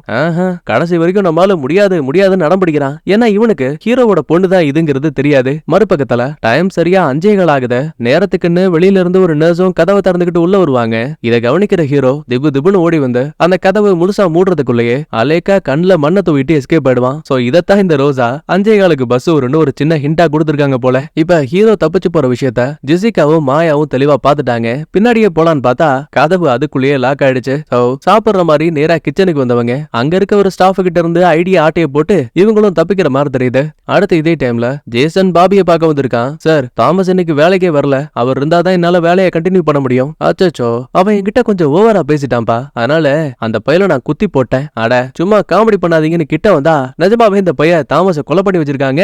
இனிமே எல்லா வேலையும் நீ தான் பாத்துக்கணும். அப்புறம் இன்னொன்னு, இதை பண்ண மாட்டேன் அதை பண்ண மாட்டேன்னு என்கிட்ட காரணத்தை சொல்லாம சொல்றத மட்டும் பண்ண. சரின்னு ஜேசனும் பயத்தோட சம்மதிக்கிறான். இப்ப அம்மா உடம்புல இருந்த ரத்தத்தை உரிய ஆரம்பிச்சதுமே அவங்களுக்கு பயங்கரமான வலி ஏற்படுது. இந்த வலிய ஹீரோவாலையும் மதர் உடம்புல இருந்த ரத்தத்தை பிரிச்சு குடிச்சிருப்பாங்கல்ல, அவங்க எல்லாராலையுமே ஃபீல் பண்ண முடியுது. தரையில விழுந்து கதறிக்கிட்டு இருப்பான். அப்ப கரெக்டா அந்த இடத்துக்குள்ள ஜோ வருவான். யோ பெருச, நீ தப்பிக்கலாம் நினைச்சது மிகப்பெரிய தப்புன்னு தரன்னு ஹீரோவை இழுத்துட்டு போகும்போது நேரத்துக்கு உள்ள வந்த ஜெசிகாவும் மாயாவும் ஜோவோட தலையிலேயே சிலிண்டரை வச்சு அடிச்சு ஹீரோவை காப்பாத்திட்டாங்க. கடைசியில அங்க இருக்க எக்ஸிட் டோர் வழியா வெளியில போறேன்னு அங்கிருந்த எமர்ஜென்சி அலாம அடிச்சு விட்டானுங்க. ஆட்டோமேட்டிக்கா உண்மையாவே மேனர்ல இருக்க எல்லா கதவுகளும் லாக் ஆயிடுச்சு. தப்பிக்க வழி இல்லாம கேடி பையனும் மாட்டிக்கிட்டான். உடனே ஆர்த்தோவுக்கு கால் பண்ணி இந்த மாதிரி கூப்பரும் மத்த ஆளுங்களும் தப்பிச்சிட்டாங்க, ஆனா நாங்க எல்லாருமே பில்டிங் குள்ள மாட்டிக்கிட்டோம், உடனே எங்களை காப்பாத்துறதுக்கு ஒரு வண்டியை கொண்டு வான்னு சொல்லுவான். ஏன்னா நம்ம ஆளுங்க வந்த வண்டியை சேஃப்டிக்காக செக்யூரிட்டிஸ் எல்லாம் லாக் பண்ணிட்டானுங்க. டோராவுக்கு தான் அப்பாவோட பேரை சொல்லி கேடி பையன் பேசின விஷயத்த பார்த்த எங்க அப்பா உங்களுக்கு தெரியுமான்னு கேப்பா. எது சாம் கூப்பரோட பொன்னானி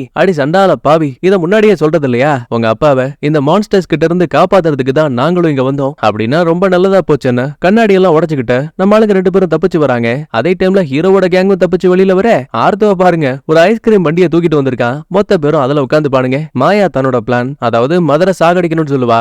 ஆனா ஹீரோ அப்படியே ஆப்போசிட்டா, இல்ல நாம அவங்கள கொல்லக்கூடாது காப்பாத்தணும்னு சொல்லுவான். ஏலே என்னடா பேசிட்டு இருக்க, யாரா அவங்க கிட்ட சொன்னதுன்னு கேட்டா அந்த மதர் தான் சொன்னாங்கங்கறான். அதே டைம்ல ஜேசன் கிட்ட இருந்து ஒரு கால் வருது. எப்பாடே பசங்களா நான் ஒரு பெரிய தப்பு பண்ணிட்டேன், அது மட்டும் எனக்கு தெரியுது. ஆக்சுவலா மதர் இருக்காங்கல்ல அவங்களோட உயிருக்கு ஆபத்து, அதனால ஏதோ ஒரு மைண்ட்ல நான் இங்க இருந்து தப்பிக்க போறேன்.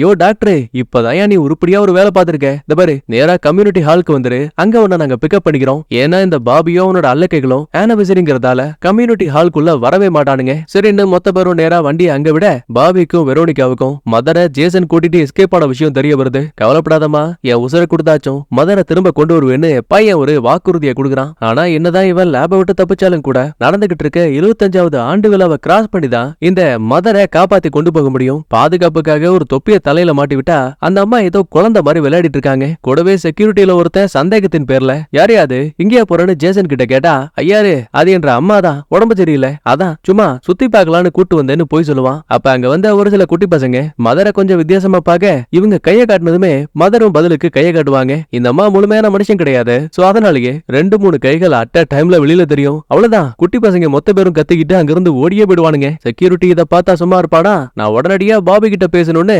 வாக்கிட்டாக்கில மத்தாளுங்க கிட்ட இன்ஃபார்ம் பண்ணிட்டான். அதுக்கப்புறம் ஜேசன் ஒரு வழியா மதரை கூட்டிட்டு சேஃப்டியா அந்த கம்யூனிட்டி ஹாலுக்கு வந்துட்டான். இவ்வளவு நேரமா மதர் என்ன சொல்லிருப்பாங்க, என்ன காப்பாத்துங்க காப்பாத்துங்கன்னு பேசிருப்பாங்க. ஆனா அதுக்கான மீனிங் உண்மையான காப்பாத்துறது கிடையாது, அந்த வில்லங்கிட்ட இருந்து என்ன காப்பாத்துங்கன்னு சொல்லிருப்பாங்க.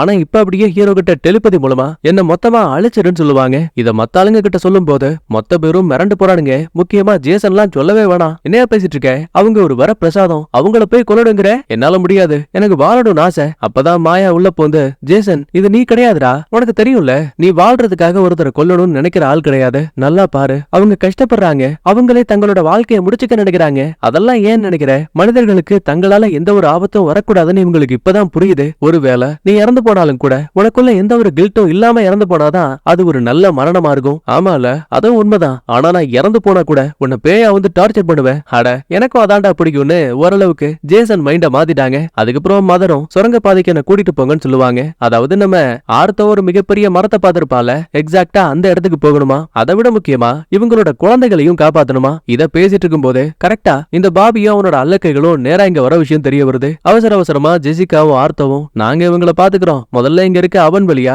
நீங்க எல்லாரும் சுரங்க பாதைக்கு போங்கன்னு மொத்த பேரையும் அனுப்பி வச்சுட்டாங்க. வேணும்னே சத்தத்தை போட்டு மொத்த பேரையும் டைவர்ட் பண்ணுவாங்க. இருந்தாலும் அல்லக்கைங்க அசால்ட்டா புடிச்சிட்டானுங்க. அதே டைம்ல மதரை பாருங்களேன், என் பசங்களை காப்பாத்தணும் காப்பாத்தணும்னு திரும்ப திரும்ப ஹீரோ கிட்ட சொல்லுவாங்க. எந்த பக்கத்துல போகணுங்கிற வழியை கூட காட்டுவாங்க. எப்படி இருந்தாலும் அம்மா பாசமாச்சே, அந்த ஒரு காரணத்தாலேயே சரி விடுங்க உங்க பசங்களை நாங்க காப்பாத்துறோம்னு மாயாவும் கேடு பையனை மட்டும் தனியா கிளம்புறாங்க. பாபி பிடிச்சு வச்ச ஜெசிகா கிட்ட அவனோட சீக்ரெட் டோர் திறந்திருக்க விஷயம் தெரிஞ்சு, அப்படின்னா மதரை அந்த மரத்துக்கிட்ட கொண்டு போறீங்களா, உண்மையை சொல்லுன்னு கத்திய வச்சு படார்னு ஜெசிகா வயித்துல ஒரு ஏத்து. உயிர் பயத்தால வேற வழி இல்லாம இவங்களும் ஆமான்னு ஒத்துப்பாங்க. உடனே சுரங்க பாதையோட கதவுகளை லாக் பண்ணுங்கன்னு பாபி ஒரு ஆர்டர் போடுவான். அப்படியே இன்னொரு பக்கத்துல நம்ம கேடி பையனும் மாயாவும் மதர் சொன்ன வழியை கேட்டு வந்தவங்களுக்கு ஒரு வழியா அந்த வில்ல ஒட்டுமொத்த குட்டி ஜந்துக்குள்ளையும் அடைச்சு வச்சிருக்க கூடிய இடத்துக்கு வந்துட்டான். எல்லா மிருகங்களோட பார்வையும் இவங்க பக்கமா திரும்புது. ஒண்ணு கூட சத்தம் போடல. அப்புறம் முக்கியமா இறந்து போனதா நினைச்ச தாடிக்காரன் அவ இன்னும் ஜாகலங்க, இங்கதான் குத்துவரும் கொலையுருமா கிடக்குறான். ஒரு பக்கம் ஹீரோவோட டீம் சுரங்க பாதை வழியா நேரா மரத்துக்கிட்ட போலான்னு பார்த்தா குறுக்க இருந்த ஒரு பாதைய கேட்டை வச்சு வில்ல பைய லாக் பண்ணிட்டான். இது வேலைக்கு ஆகாதுன்னு இன்னொரு வழியில பயணத்தை ஆரம்பிக்கிறாங்க. அதே டைம்ல தாடிக்காரன் வாங்கடா வாங்க, நான் ரொம்ப நாள் வாழணுங்கிற ஆசையில இந்த பாபி கிட்ட வேலைக்கு சேர்ந்தேன், ஆனா கடைசியா நீங்க பண்ண வேலைய மழையால என்னோட உடல் பாகங்கள் பெருமளவு சேதமாச்சு. ஆனா அந்த பயலுங்க அதை காப்பாத்துறதுக்கான மருந்தை கூட எனக்கு கொடுக்கல. இந்த பாரு, இந்த நிலைமையோட இந்த மிருகங்களுக்கு காவலா என்ன இதுக்குள்ளேயே அடைச்சு வச்சுட்டானுங்க. பதிலுக்கு மாயாவும், அப்படின்னா உனக்கு ஆப்படிச்சவங்களுக்கு சரியான நேரம் பார்த்து நீ ஆப்படிச்சாதான் கரெக்டா இருக்கும். ரொம்ப யோசிக்காத, சாவியை கூட கதவை திறந்த அந்த மிருகங்களை நான் காப்பாத்துறேன். ஆமா, இப்ப ஏற்பட்ட நிலைமையில நான் வாழ்றதுக்கு ஒரேடியா சாகிறதே பரவாயில்லன்னு சாவியை தூக்கி கேடுப்ப என் கையில ஒப்படைச்சிருவான். அப்புறம் என்ன, ஒட்டுமொத்த கதவுகளையும் திறந்த அரக்க மிருகங்களை ரிலீஸ் பண்ணிட்டாங்க. இதுக்கடையில ஹீரோவோட கேங் சுரங்க பாதை வழியா நடந்திருப்பாங்கல்ல, பார்த்தா இந்த பயலுங்க இப்ப நேரா ஹீரோவோட வீட்டுக்கு வந்திருக்கானுங்க. விளங்குச்சு, நம்மளால ஓடிட்டே இருக்க முடியாது. எனக்கு என்னமோ இங்க இருந்து சண்டை போட்டாதான் கரெக்டா இருக்கும்னு தோணுது. ஆனா ஏற்கனவே டிவி மூலமா உருவாக்கின வெப்பன்ஸ் எல்லாம் வீணா போயிடுச்சு. அப்பதான் பொண்ணுக்காரியும், கவலைப்படாதீங்கப்பா, அதை நான் சரி பண்ணிட்டேன். இத பேசும்போது கரெக்டா பாபியோட ஆளுங்க மோப்பம் பிடிச்சுக்கிட்டு இங்கேயே வந்துட்டானுங்க. உடனே ஒரு சின்ன பிளான போட்டு உள்ள இருந்த டிவி எல்லாத்தையும் கார் கேரேஜுக்குள்ள கொண்டு வராங்க. நேரா வெளியில வந்த ஜேசன், முதலாளி என்ன மன்னிச்சிருங்கன்னு சொல்லிட்டு திப்பு திப்புன்னு உள்ள ஓடி போயிடுவான். என்னாச்சுன்னு புரியாம குழப்பத்துல இருக்கும் போது உள்ள ஒளிஞ்சிருந்த ஹீரோ பட்டனை ஆன் பண்ணிவிட டிவிக்குள்ள இருந்து அளவுக்கு அதிகமான ஃப்ரீக்வன்சி வெளியில வந்ததால முதல் வரிசையில நின்ன பாபியவும் வெரோனிகாவையும் அப்படியே செஞ்சு வச்ச செல மாதிரி உரைய வச்சிருச்சு. அப்ப உதவி பண்ணலாமேன்னு போலீஸ்காரன் ஒருத்தன் ஓடி வருவான். ஆனா அந்த பயலால அந்த ஃப்ரீக்வன்சியை தாங்க முடியாம உடல் காத்தோட காத்தா கரைஞ்சு அழிஞ்சிடுச்சு. அதே மாதிரிதான் வெரோனிகாவோட உடலும் அழிய ஆரம்பிக்குது. அப்ப கூட இந்த பாபிய பாருங்க, வெரோனிகா நான் உன்னை மனசார காதலிக்கிறேன்னு அந்த புல்ல கைய பிடிச்சுக்கிட்டு ஃபீல் பண்ணுவான். அடுத்த சில நொடிகள்லயே அந்த புள்ளியோட உடம்பு அப்படியே கொஞ்சம் கொஞ்சமா அழிஞ்சு செதஞ்சு காத்தோட காத்தா மறைஞ்சு போயிடும். கடைசியில இவனும் சாக போறானோன்னு நினைப்போம். ஆனா அதுக்குள்ளேயே நம்ம ஹீரோ உருவாக்கி வச்சிருந்த மிஷின்ல ஏதோ பிரச்சனை வந்து வெடிச்சு மொத்தமா அழிஞ்சு போயிடும். இவ்ளோ நடந்ததுக்கு அப்புறம் கண்டிப்பா பாபி உயிரோட இருக்க மாட்டான். ஆனா அதுக்கும் முன்னாடி முதல்ல ஜெசிகாவை காப்பாத்தணும், மருத்துவமனைக்கு போலான்னு சொல்லும் போது ஜேசன் ரொம்ப சிம்பிளா, காயம் கிரிட்டிக்கலா இருக்கு, அதிகபட்சம் அரை மணி நேரம் கூட தாக்கு பிடிக்க மாட்டா, இல்ல இது நடக்க கூடாதுன்னு ஆர்த்தோ கட்டி பிடிச்சு ஓன் அழுறான். எல்லாம் முடிய போது ஜெசிகா சாக போறான்னு யோசிக்கும் போது சடனா மதர் உள்ள போந்து தான் கைகளை நீட்டுவாங்க. என்ன பண்றாங்க அவங்க, அமைதியாரு, அவங்க ஹெல்ப் பண்ண வராங்கன்னு ஹீரோ சொல்லுவான். அதுக்கப்புறம் கரெக்டா காயம்பட்ட இடத்துல இந்த அம்மா கையை நீட்டினதுமே உள்ள இருந்து ஒரு பிரகாசமான வெளிச்சம் வருது. கொஞ்சம் கொஞ்சமா ஜெசி உடம்புல ஏற்பட்ட காயங்கள் ஆட்டோமேட்டிக்கா கியூர் ஆகுது. ஒரு நொடியிலேயே இந்த அம்மா காப்பாத்திட்டாங்க. அட கடவுளேன்னு மொத்த பேரும் வாய பொழுகிறாங்க. அதுக்கப்புறம் மதர் மரத்துக்கிட்ட போகணும்னு சொல்லும் போது இங்க ஒரு கண்டிஷனை வைக்கிறாங்க.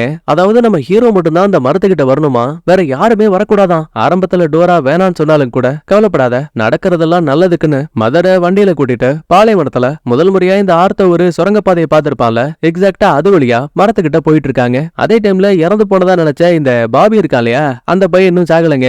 லைட்டா அவனோட கை அசையுது. இதே டைம்ல மதரை பாதுகாப்பா சுரங்கப்பாதைக்குள்ள கொண்டு வந்தாச்சு. அப்ப அந்த அம்மா, நீ ஓடு, வெடிக்க போகுதுன்னு சொல்லுவாங்க. இதே வெடிக்க போதா, எதை பத்தி சொல்றீங்க, நான் தான் வெடிக்க போறேன்னு சொன்னதுமே அவங்க உடம்பு அப்படியே தக தகன்னு தீ பிளம்பா கொதிக்குது. வேணாம் இப்படி பண்ணாதீங்க, கண்டிப்பா இதுக்கு வேற வழி இருக்குன்னு சொல்லும் போது கரெக்டா அந்த இடத்துக்குள்ள இந்த பாபி பையன் வந்துட்டாங்க.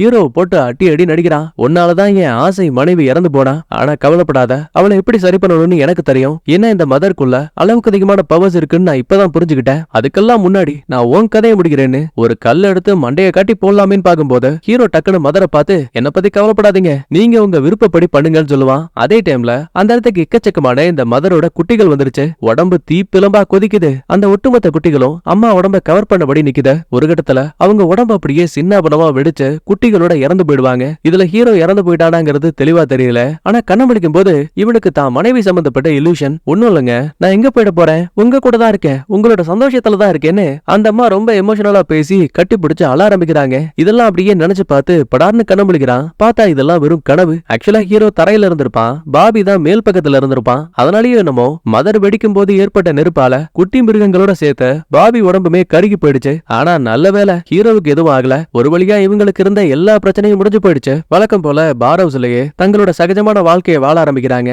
அப்ப ஜம்முன்னு சமையல் வேலையெல்லாம் முடிச்சிட்டு ஹீரோ தலையில ஏற்பட்ட காயத்தை பார்க்கலான்னு கண்ணாடி கிட்ட வரும்போது அப்ப ரிஃப்ளெக்ஷன்ல பாருங்க, அப்ப அவன் உடம்பு கிளிச்சு மாதிரி ஏதோ ஒன்னு ஆகுத. பொதுவா யாராவது மதரோட ரத்தத்தை குடிச்சாலோ அப்படி இல்லன்னா அவங்க அந்த விசித்திரமான மிருகமா இருந்தாலோ மட்டும்தான் இந்த மாதிரி உடம்பு அப்படியே கிளிச் ஆகும். இதுலயே நமக்கு தெளிவா தெரியுது, ஒருவேளை மதர் இறந்து போறதுக்கு முன்னாடி தான் சக்திகளை ஹீரோ நல்லவன்னு தெரிஞ்சு அவனுக்கு மாத்திட்டு இறந்து போயிருக்கிறதுக்கான வாய்ப்பு அதிகம். இதத்தான் இந்த கதையில இன்டைரக்டா சொல்லி அப்படியே இந்த சீரீஸையும் முடிக்கிறாங்க. நான் சொன்ன இந்த கதை உங்களுக்கு பிடிச்சிருக்கு அப்படின்னா லைக் பண்ணுங்க, உங்க ஃப்ரெண்ட்ஸ் அண்ட் ஃபேமிலிக்கு ஷேர் பண்ணுங்க, மறக்காம இன்ஸ்டாகிராம்லயும் ஃபாலோ பண்ணிக்கோங்க. நான் உங்களை அடுத்த வீடியோல பாக்குறேன். பாய், தேங்க்யூ, லவ் யூ ஆல்.